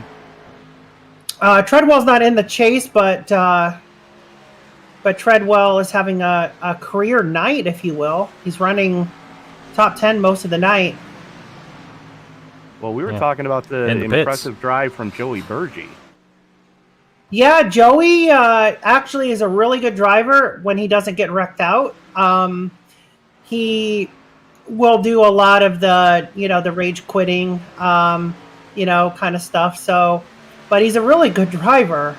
Been keeping my eye on him for a while now, and I think he's very underrated. I don't think a lot of people understand what kind of skill he's actually got out there. So look for him to make a go at it. I don't know if he's got something for Landon, but he's definitely gonna try to get a top 3 out of it, looks like. I heard what you just said about him, and I'm looking at what team he's on, and that's just funny. Because on my SDK, it shows up as PMS Joey Burgee. We've been laughing about that ever since we put him on that team.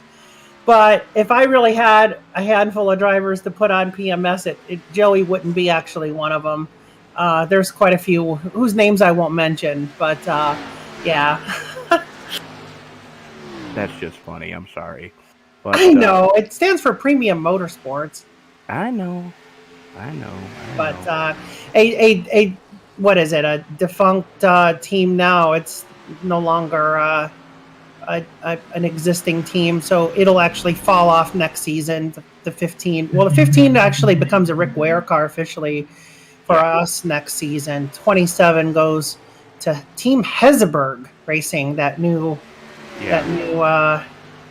They're the ones that bought the Petty charter, aren't they? No, that would be GMS that bought Petty.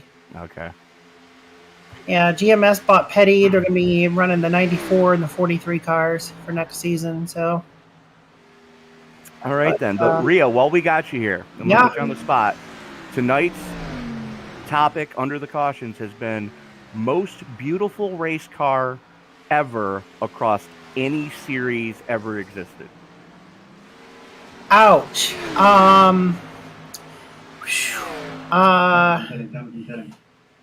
Man, I'm trying to think of. That's a hard one. That's a hard one because I'm trying to think of other series too.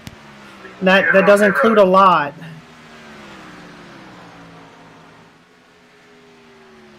I'll give it a think, and we're going to go back to action as Landon Mills finally brings it pit from the lead.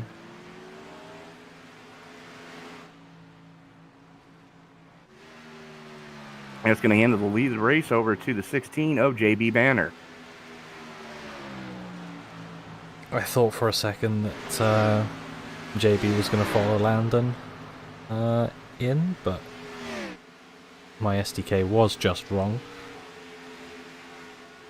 Well, he was down there. He looked like he was going. He just had way too much speed to do it. But Casey Tomlinson up 32. Derek Cook up 30. So some good runs going for a lot of people here tonight. Yep, and all of this is putting Marcus Hagman back up as well. And I'm not sure exactly what happened to Joey Birchie, but 22 seconds in his box. That's never a good thing. Maybe had a bit of damage to repair? At that point, it should almost be an optional.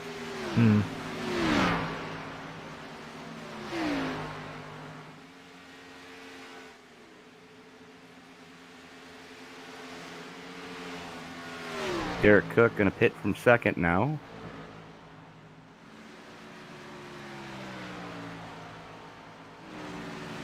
So these guys are getting right around 40 laps out of the tank and go fast.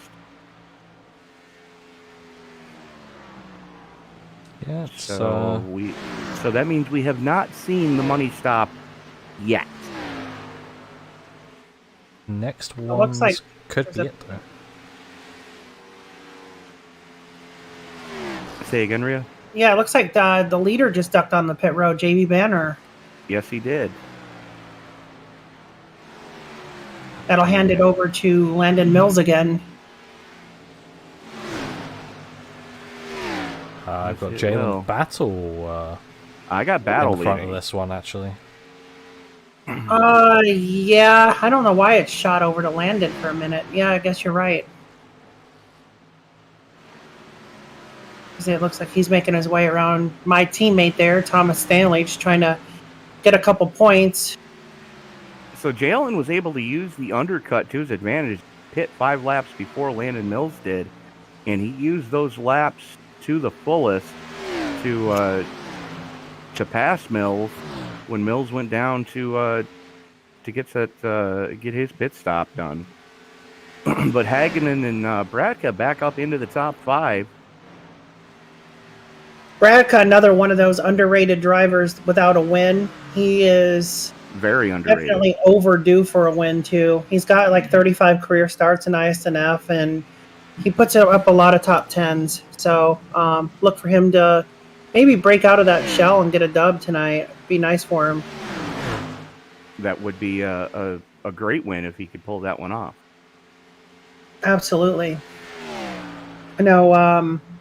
Obviously, out of that bunch up front, Russell, Gavin, Joey, and then Stephen Fishburne, really the only ones up there that do not have career wins yet. So hopefully one of those guys can squeak out one. I know we got how many laps to go yet? And we're on lap 112, is it? Yeah, about 50 laps to go. Something like that. So, Rhea, do you have a car for us yet? Do I? Oh, I would say, thinking back, I know that there was a chrome, like a silver chrome version of the Dale Earnhardt number 3, and it was almost like the pumpkin car. It had orange lettering on it. Yeah, it did. It had was it Wheaties or was it GM Goodwrench? It was GM Goodwrench. Okay, but it was almost like a gunmetal gray, but it was chrome too. Yep. You know. Yep. I would go with that one as my guess. Yeah, that was a sharp Monte Carlo that he ran. So yeah, can't fault you for that one. Yeah. You being a Roger Penske fan, I would have thought for sure you would have said the Can-Am Monster that they built out of a Porsche 917 Huh.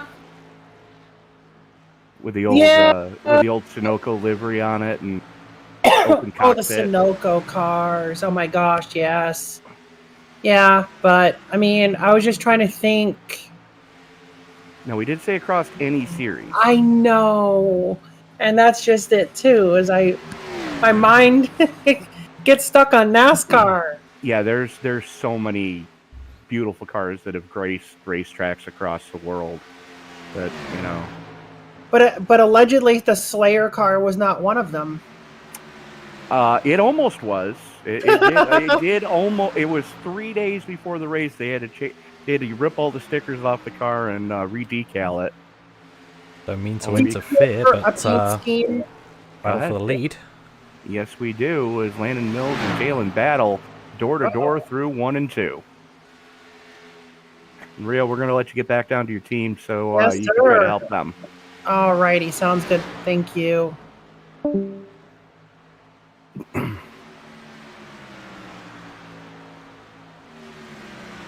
And just like that, Landon Mills back to the point. Yep, absolutely. In a longer green flag run, do you think it's a decent time coming towards near the end of the race to get a commercial out? Yeah, we'll bring the last 40 laps to the people uninterrupted. Yep, and we'll see. We will be right back after this short break. Representatives are currently busy. Please stay on the line, and your call will be answered by the next available representative. The estimated hold time is currently less than 96 minutes. You are currently caller number 32. Are you tired of getting blown out of the water by other web hosting solutions? At BladeNode.com, our affordable web hosting and quick customer support is our #1 priority. BladeNode Web Hosting was started with a mission to provide premium hosting at half the price as other hosts without sacrificing features, reliability, and 24/7 customer support with a live technician. Join our community today by visiting BladeNode.com and using promo code BLADE10 for 10% off your first package.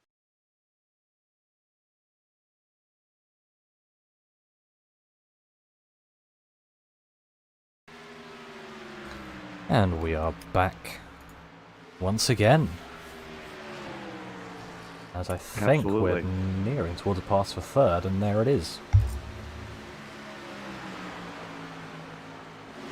Joey getting past Marcus Hagman.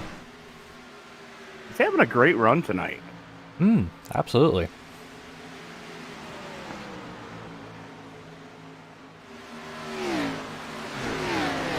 So you've got the Toyota of Landon Mills, the Chevy of Jalen Battle, the Chevy of Joey Burgee, the Chevy of Marcus Hagman, the Chevy of Russ Bradka, the Chevy of Gavin Marlin, Toyota of Skylar Carnes, the Toyota of Brian Chu. And then the last car being scored on the lead lap, 9th place, Derek Cook, who's up 23 spots from where he started this piece, being scored as the last car on the lead lap. So, the fact that some of these guys were able to survive all those melees that we saw earlier that took out a ton of good cars. Yeah, absolutely. I looks think like Rhea Ferris is back out on track. Oh, good. She's got a new engine in that car then, clearly. But I think overall the main thing about this race, at least at the start, was just survival. Well, yeah, you see those things that say current objective survive. It was true. Yeah.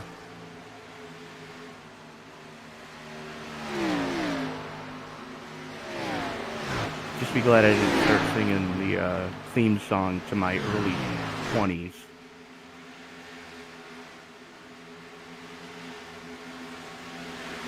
Which seems to be a thing on TikTok now.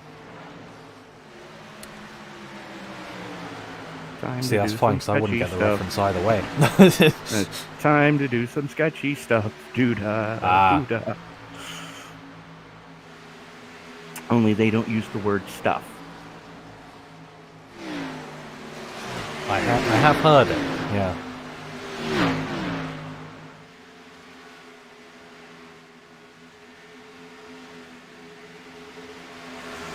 So relatively quiet, except for battle for fifth between Gavin Marlin and Russell Bradka right now.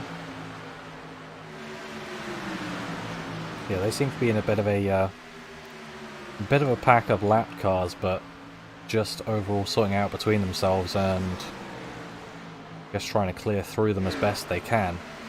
Doing what they can. The only thing is the 48's right there, and Treadwell's keeping Bradka pinched down. That's going to let Marlin get the run going into 3.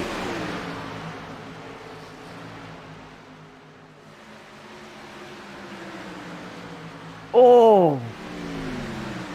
Okay, Hagman and Bradka come in pit. That was why he went to the low side. Yep, that does make sense. They're once again pitting on the same lap, and it's very loose up at the top. Collecting it up, though.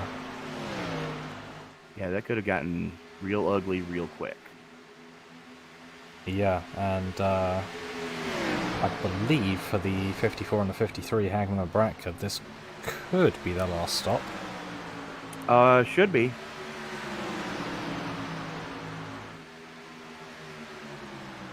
So we are 40 to go. Make that 39.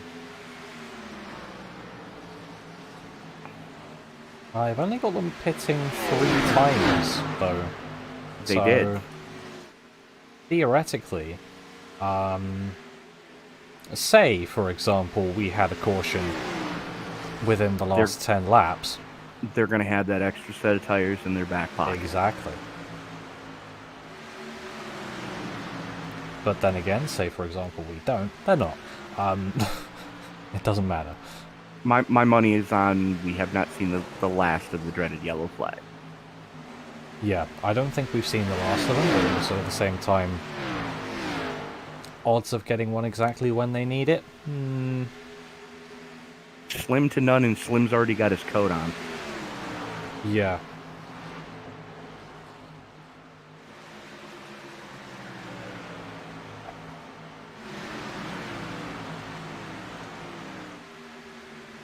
I think personally, thinking back to the conversation we just had with Rhea, I'm quite glad that there's not going to be any full course cautions next week. True story, because it's a 3-minute pace lap at that place. Yeah. Just able to keep the flow going nicely as well. Absolutely.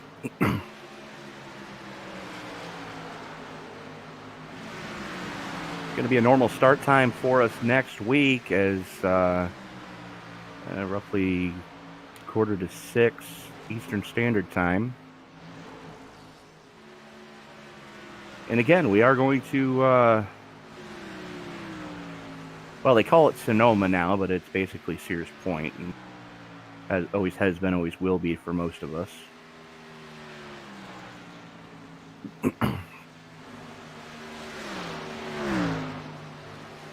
So currently showing 5 cars on the lead lap. Skylar Carnes in the 19, being scored as the last car as such.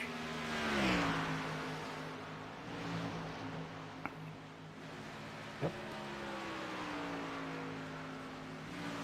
And I think all of them are, well, pretty much on the same strategy. Just about. Within about 5 laps of each other. Yeah. The only real differences in strategy has actually just been Hagman and Bradka all night, really. Well, you know, having driven with Marcus before, he, what they call back times a race. You know, where he'll go, okay, I can get so many laps in on a set of tires and a tank of fuel. I'm going to pit here, here, here, and here. And it's very rare that he deviates from that. And there we go. Bob Wyckoff. Sorry, Cody Stuffman.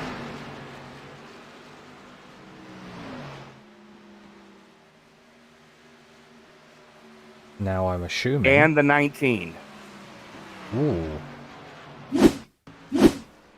Oh, yeah, I caught a bit of that, and there you go.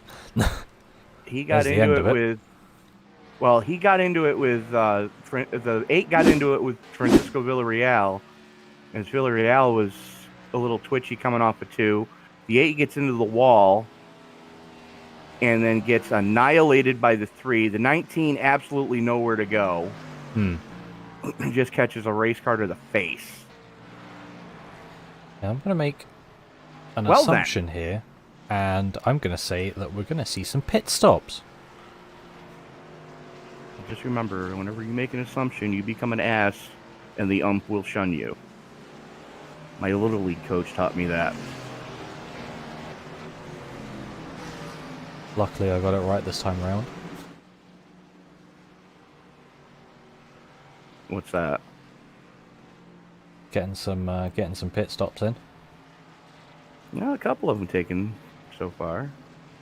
Yeah, I think Chu and Cook just trying to get their laps back before anything else. Well, Chu just got the free pass. Yeah.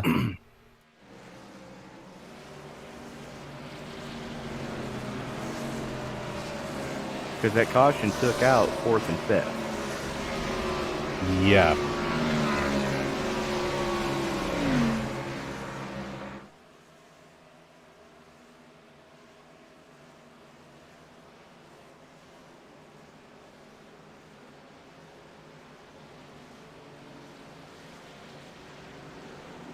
If I think about it, theoretically, Cook has his lap back now. Although he won't be able to pit with it. Right. Same with Hagman, Villarreal, Bracker. And Tomlinson. Yeah. Although they are pitting. Hagman Tomlinson does had not. to. Yeah. Hagman, Villarreal, Bracker do not. Cook just went down pit, yeah. so there goes that, getting his lap back. Chu just pitted.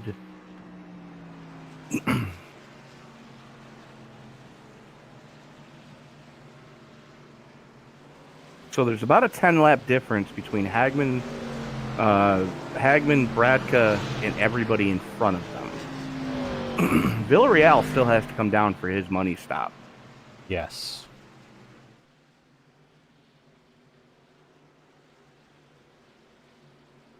I think ideally for Hagman and Bracker, probably a 5 to 10 lap green flag run, I'd say. If they can catch a caution with 10 to go, they're golden. Yeah, absolutely. As long as they're not in the caution. Yeah, that's the main part.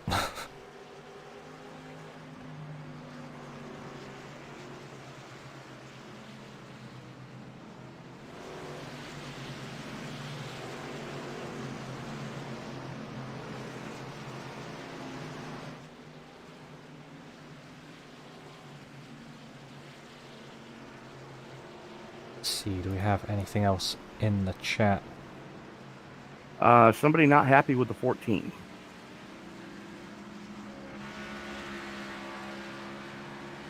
Okay. There go the wave around cars. Landon Mills winning the battle off pit road. Joey Burgee right there. Jalen Battle right there. Brian Chu. So the only problem is Chu is going to have to restart at the tail end of the long line. Hmm.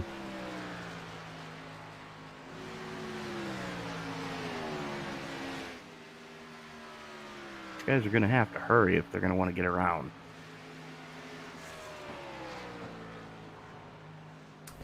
I dare say we're going to see somebody try to cold trickle the field.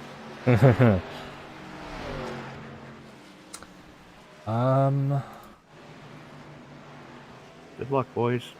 Yeah, if they're going green now, I think they're probably just about going to make it there, but pace car is going to be in pretty much now, so that really is cutting it fine.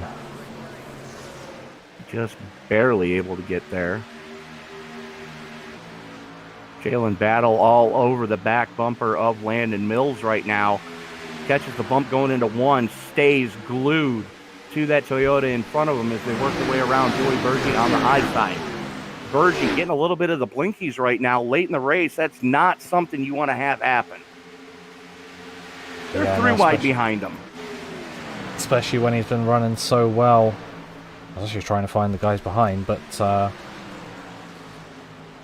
look on Brian Chu, that's not where he is. Looks like there's a caution. I just clicked off of Brian Chu. And it looked like he was involved. Austin Cook. Austin Cook involved in that one, getting the Dairy Queen. Oh. Looks like the 14 got sideways, and Cook absolutely nowhere to go.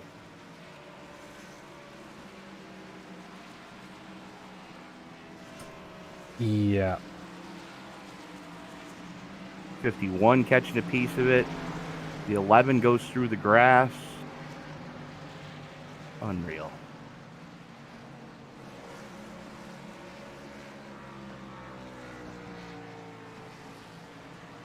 Well then.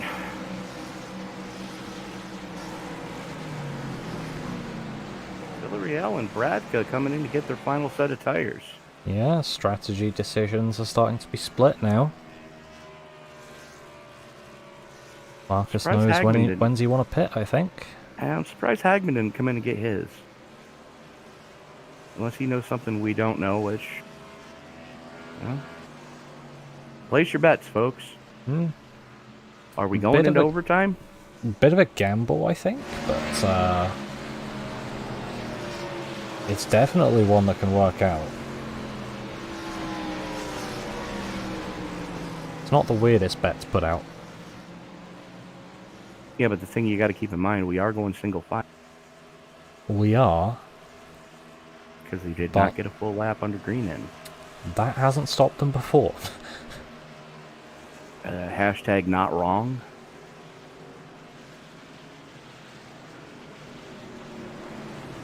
I think I've forgotten the proper name for it, but anything can and anything will happen. That would be Murphy's Law. If anything can go wrong, it will. That's the one. And then there's McNamara's statement, which McNamara stated that Murphy was an optimist.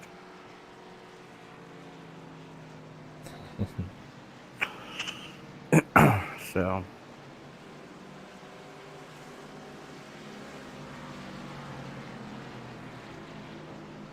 So just a few laps in to get your comments in about most beautiful race car ever to grace a racing circuit anywhere in the world in any series. Now we've heard a few people mention some NASCAR stock cars. We've had some road racing cars mentioned. Now let's hear from you. What do you think? We know a lot of guys are watching right now. And this just in, the 14 not happy with the 9. Well, that's clearly something that's happened quite a while ago, because the 9 hasn't been running since lap 21. Well, I know that there's some people that aren't happy with the 14 as well, so... What goes around comes around. You're not wrong. Birthday boy Austin Cook being one of them. Here we go, single file. Mills, Battle, Burgee, Chu, Hagman, Villarreal, Bradka, and Cook. Your lead lap cars. I think I'm happy to give Austin Cook one of the votes for most unfortunate DQ of the night. Yeah, because he had absolutely nowhere to go. Yeah. and he tried to avoid it. The only problem is he already died. So, damned if you do, screwed if you don't. Well, I guess unfortunately that's just how it goes sometimes. Yeah.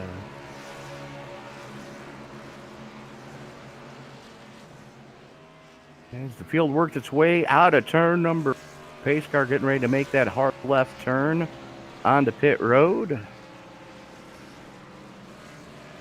There it goes, and here we go as Landon Mills Red Cat restart zone.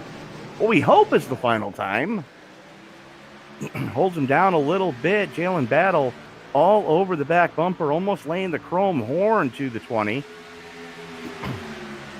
But how about Brian Chu back on the lead lap after being 2 laps down at one point, currently running in 4th. Yeah, well, tell that to Marcus Hagman and Francisco Villarreal,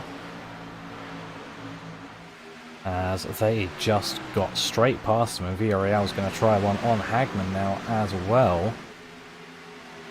Well, he does have the fresher tires. Yeah, absolutely.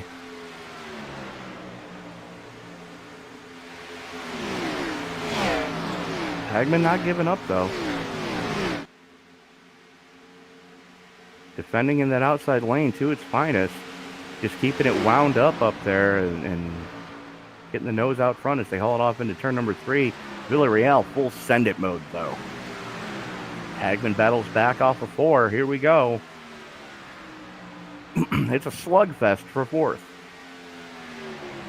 Yeah, I mean, when you got the more worn tyres, I think track position is really the only thing you can try and hold on to. Yeah, Trying to hold on to the car. Villarreal, though, able to make it stick that time. And I'm looking at what Landon Mills is doing up at the front of this thing, and he's driving as much out of his mirror as he is out of the windshield of that car.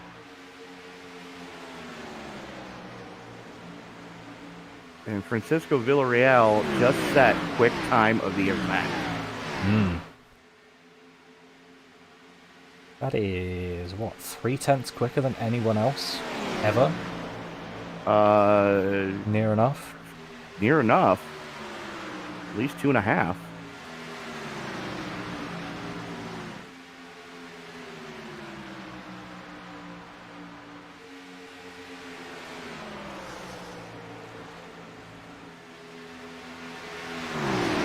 As we are 7 laps to go. Yikes. 17.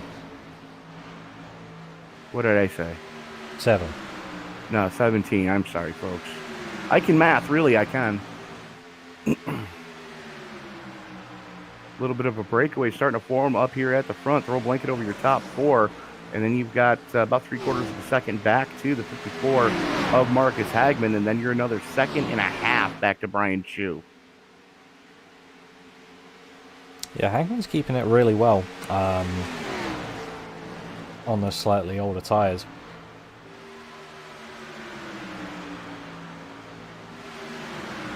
You got to think, though, if something were to pop off here in the next handful of laps, Hagman's in the catbird seat. Yeah, absolutely. It'll be interesting to know where he would be if he was, if he didn't choose that strategy. But ooh. You saw that too, huh? Yeah, just Jalen about. Battle just had a moment. He's going to let Francisco Villarreal get to his inside, gets the clear going into 3, and he's looking to bring Joey Burgee with him.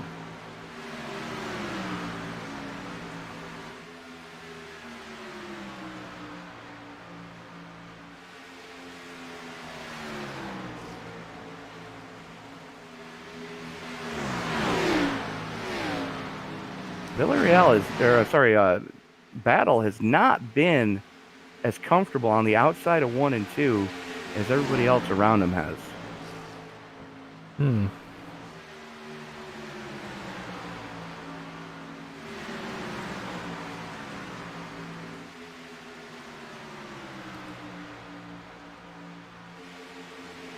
I have a feeling we're going to be seeing Villarreal going for the lead. Yeah. Actually. Yeah. As soon as I said that, he lost about a tenth and a half. Looks to be gaining it back again, though. So yeah. We're going to be 12 to go this time across the stripe. Landon Mills continues to show the way. Villarreal stalking him in second. Jalen Battle right there within striking distance. And Joey Burgee, again, my vote so far for ESBN Driver of the Night. Started shotgun on the field. Is currently running in fourth. A very solid fourth. A second and a half to the good over the 54, Marcus Hagman. yeah, absolutely. It's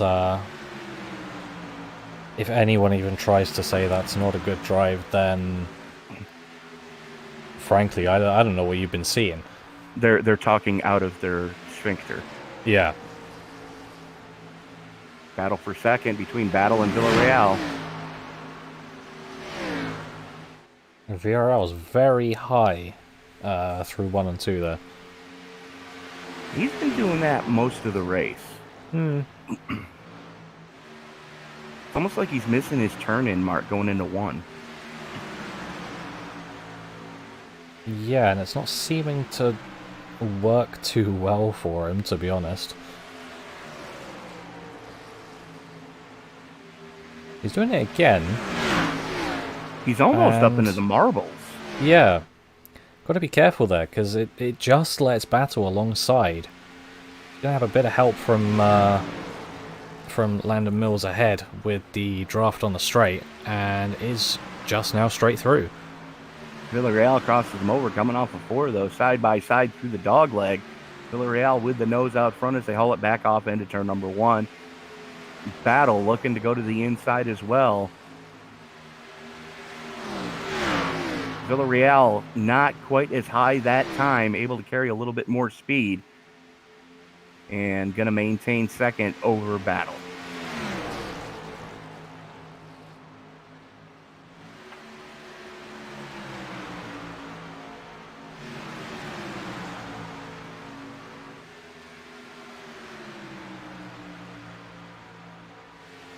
As we are inside 10 to go. Mills, Villarreal, Battle, Burgee, Hagman, Chu, Bradka, and Derek Cook rounding out your lead lap cars.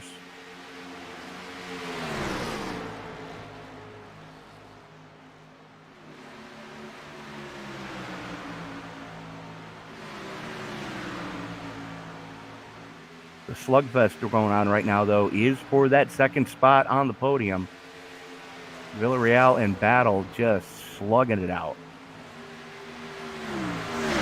Yeah, I mean, now is the time to battle how they were doing so 130 laps ago.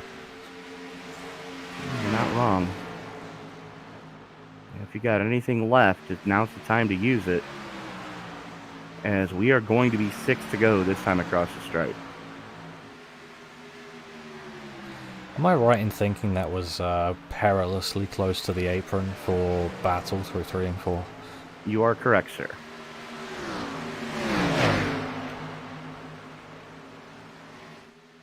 Almost a you better know the width of your car moment. You're not wrong.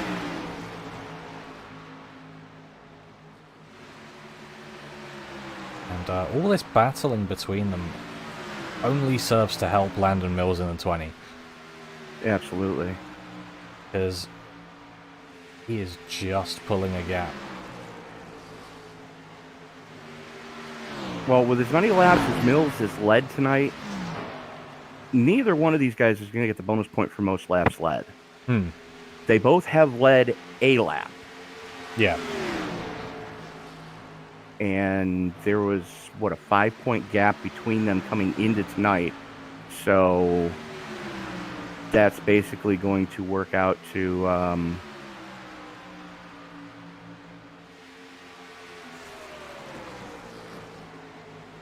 Battle's going to have to win the race if he wants to... Or, sorry, Villarreal would have to win the race if he wants to jump Battle in the points. Let me double-check that math. Yeah, this at least making it closer is going to be a key factor. There's actually 6 points separating them coming into tonight. Okay.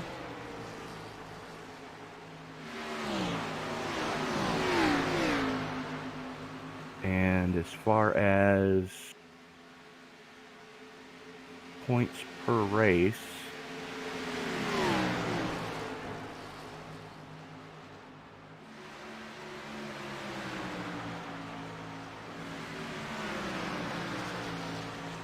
it's 10 points per position.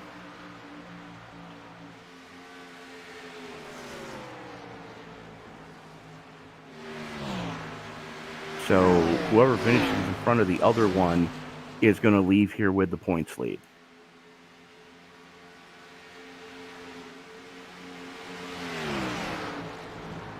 Seems about right to me. We are going to be getting the white flag this time by Landon Mills in complete control. A second and a half to the good over this slugfest for second place. If Jalen Battle has anything left, he's going to have to show it now within the next mile.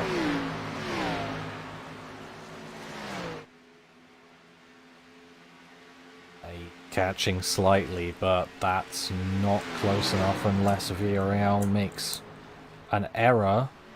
Villarreal's got to step on his own junk for Battle to be able to get by him right. Yeah. Coming across the stripe. Give the win to the 20 of Landon Mills.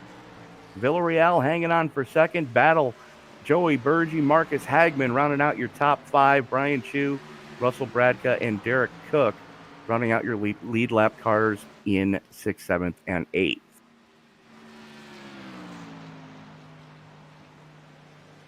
Yeah, I mean, overall, I think a pretty commanding win for Landon Mills in that 20 car. We've seen him do it before, and I doubt this is the last time it would happen. Absolutely. The only problem that I'm seeing, though, is looks like Mills is not in the Discord server. Ooh, that's A sticky wicket. Unfortunate for interview-wise, but if we go third through to first, then maybe he'll join. Well, that's just it. I don't see Jalen Battle either.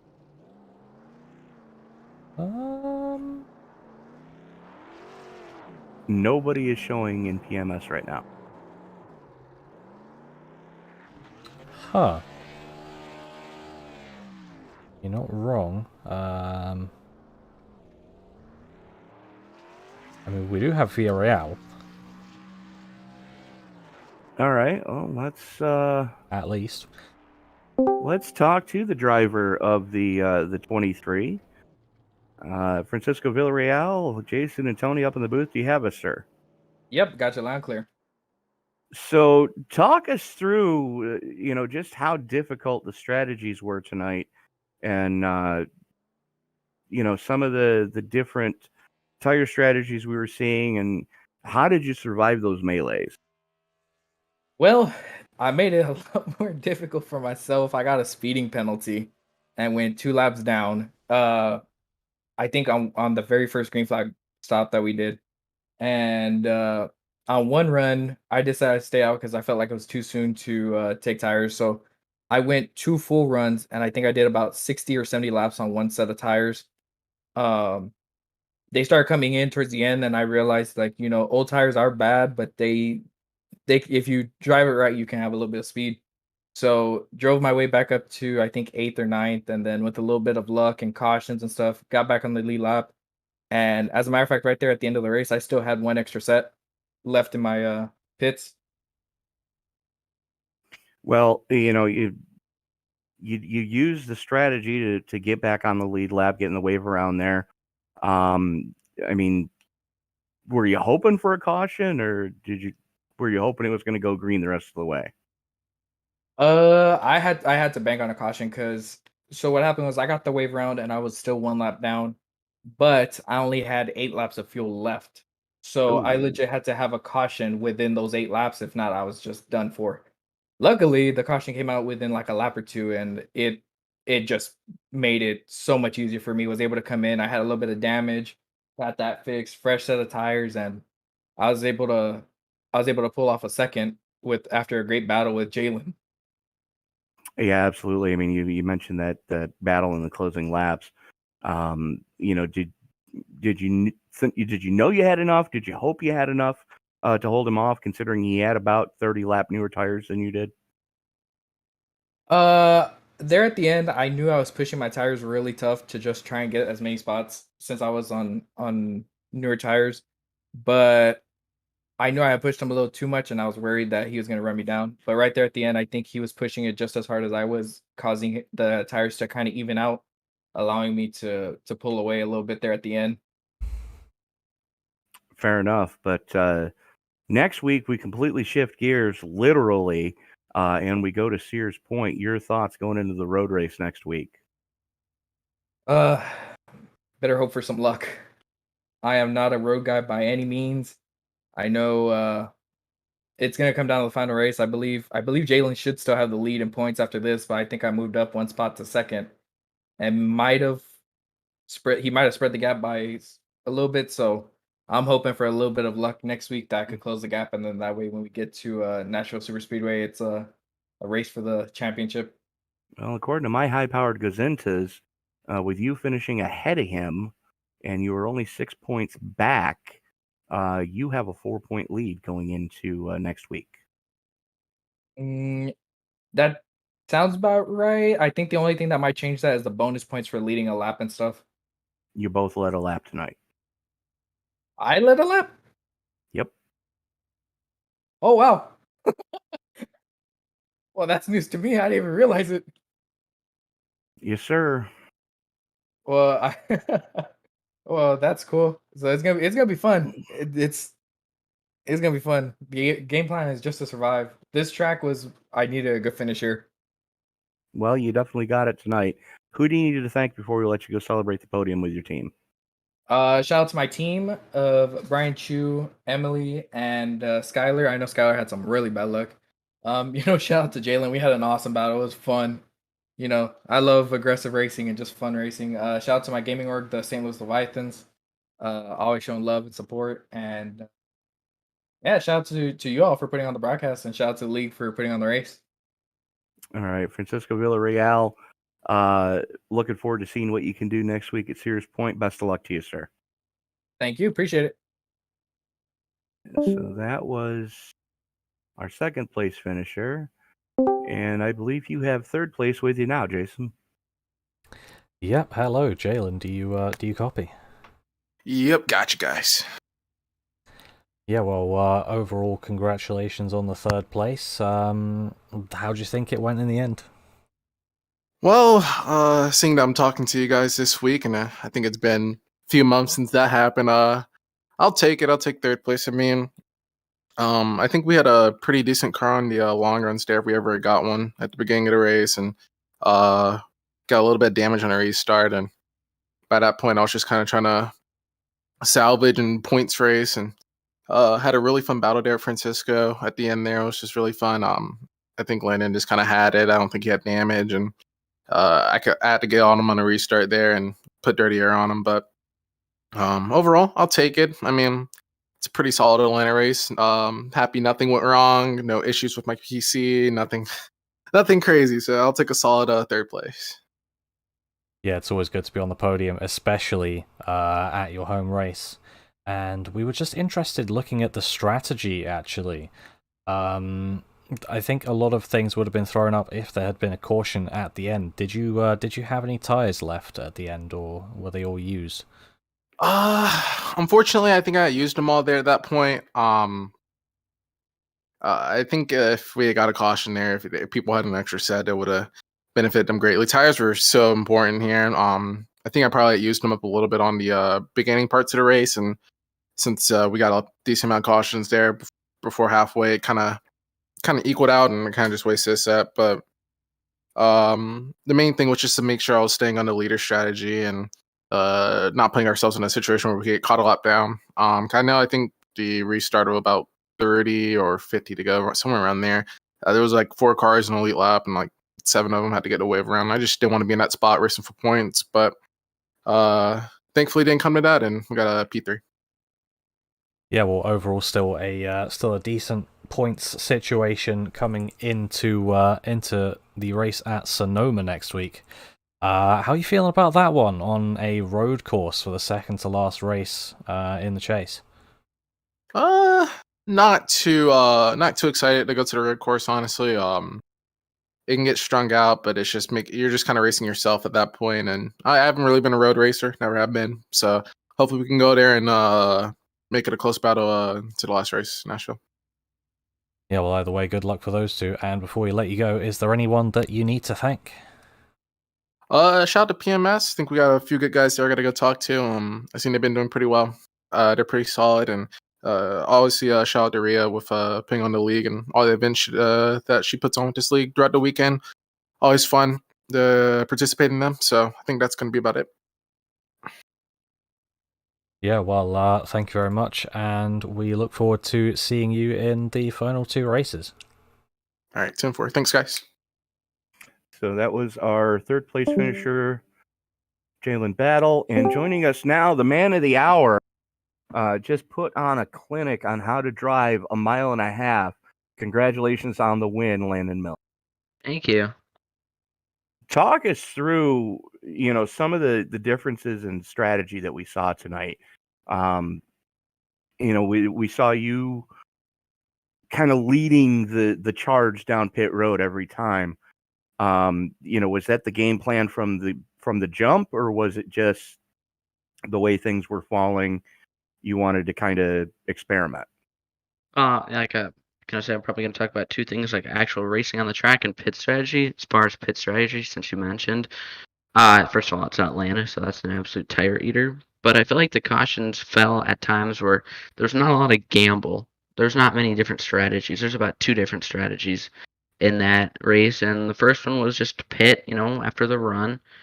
And we really didn't, we were either going to have a 5-lap run at our caution, or we're going to have a 50-lap run at a caution. There was really no in between. And on most of those runs, we get a 5-lap run caution, then another 5 or 6, 7-lap run caution, and so on and so forth. And finally, we'd come down pit road, and I think there's a group of people who wanted to stretch it another caution. And my mindset was, we're going to get a green flag run, and those tires are not going to be happy. And, as long as it's not after every caution, you want to take tires once you feel it's needed. You don't want to let people come down pit road and you not have tires on. So that was the pit strategy for sure, and definitely got helped by the cautions, and I feel like it worked out pretty good. Well, you mentioned the actual racing on track. You were one of the few that were able to keep that car relatively clean tonight. Talk us through just how you were able to pick your way through those melees that were happening all around. Well, I feel like I played it pretty safe. I was aggressive on a couple of restarts just for the fact people stayed out on old tires and I was going to get trapped and get past. So I think I took them 3 or wide a couple times.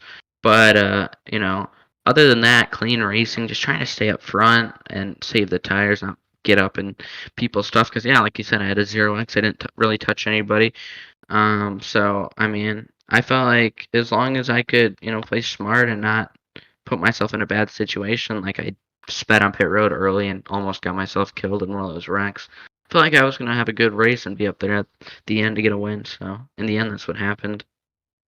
Well, Landon, you definitely put on a clinic on how to handle a 1.5 miles tonight. Leading the most laps here at Atlanta, led from the pole, which doesn't happen a lot. You definitely had the car to beat, but we're going to change gears next week, both figuratively and literally, as we go to the road course at Sonoma, formerly known as Sears Point. Your thoughts going into the Twisties next week? I think I've got a great shot at that. I'm a kind of a ringer on the road courses. That's a good track. I think I should have a good finish there, considering I don't get wrecked or get caught up in someone's stuff. I feel like it should be a a pretty relatively clean and good race for me. So looking forward to that. Well, we did hear the good news from league management that there will not be full course cautions next week. So, hopefully you can keep it out of trouble. Yeah. But Landon, before we let you go celebrate the win with your team, who do you need to thank? Everyone at Joe Gibbs Racing. So Brian for letting me race for I want to send a shout out to Francisco who brought it back. And got it up there at the end. He had a rough race, so shout out to all my teammates and him for the I think we finished 1-2. So everybody who puts the league on and all my teammates, just want to say thanks to them. All right, Landon Mills, again, congratulations on getting the victory here tonight at Atlanta. Looking forward to seeing what you can do next week in California. Thank you. So, Jason, we got another one in the books.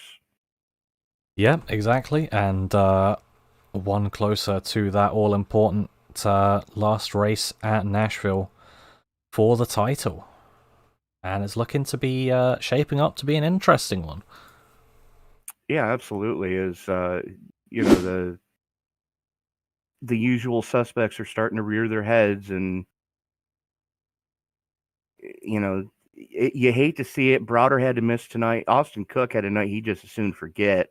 Getting the Dairy Queen award. So, it's definitely damned if you do, damned if you don't kind of situation tonight. But takeaway from tonight, though, is, once these guys settled down, we saw some pretty damn good racing. Yeah, exactly. It was great racing all around once you survived the first 40 laps. But overall, I think if you did survive, you did have a good shot, so long as you weren't overly off the pace. And I don't really think there was anyone that was completely off it today either. No, I mean, other than the cars that got caught up in those melees, everybody was right there. I mean, I'm taking a look at the practice times and the qualifying times. Less than a second separated the whole field in the hot lap session. Yeah, and I mean, if you discount anyone that didn't really get proper laps in, I believe you can near enough say the same for the race as well. Pretty much, yeah. A couple of outliers, but a couple outliers, but those outliers were missing a lot of body panels. Yeah. Most people solidly within the 30-second range for their best laps. Yeah, absolutely. So, it was a strong field here tonight, and I think the aggression level that we saw early was indicative of that.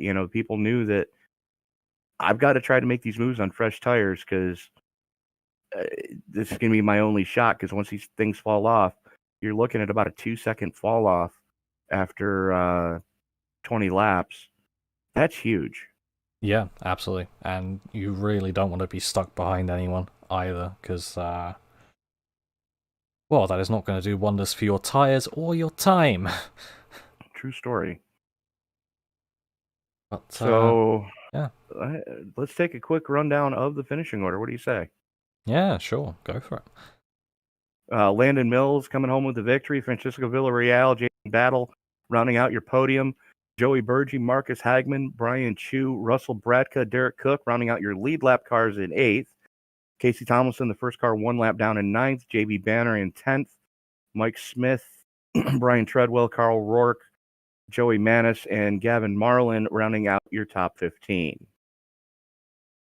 I think seeing that 3-car down in 15th could have been very different for him, because he was running up at the front. Unfortunate at the end, I think. Yeah, very much so. The contact he had with the lap car that got into the wall in front of him, absolutely nowhere to go, and just biffed it. Yeah. But as I just roll through the last of the results, I think we can look forward to some interesting road racing at Sonoma next week. Absolutely. We're going to be right in your wheelhouse. But, if you get a chance this week, definitely turn some laps in this car at that track, because I think you're going to be pleasantly surprised at what these guys are going to have to deal with next week. Yeah, I know for a fact that these cars are a handful around any road course, but knowing the elevation changes that they're going to be dealing with, whew. Yeah, it's going to get real light as you come over the crest of the hill. Yeah, and start the downhill. The car gets real light there, and it's real easy to go out and just tag the tire wall. Yeah, I wouldn't be surprised to see some really loose cars and then just spinning it round and ending yourself up, I don't know, into some sand. Think of it as a poor man's Mount Panorama. That's the best way I can put it. Yeah, so you know what you're getting slightly yourself further into. away walls, I think. Very slightly. But I think that's about going to do it for us tonight. Yeah. So thank you all for tuning in. For Mr. Jason Softward, this is Tony Trapasso reminding you, ladies and gentlemen, that as you walk down the road of life, please don't play in traffic. Good night, everybody. See you next week.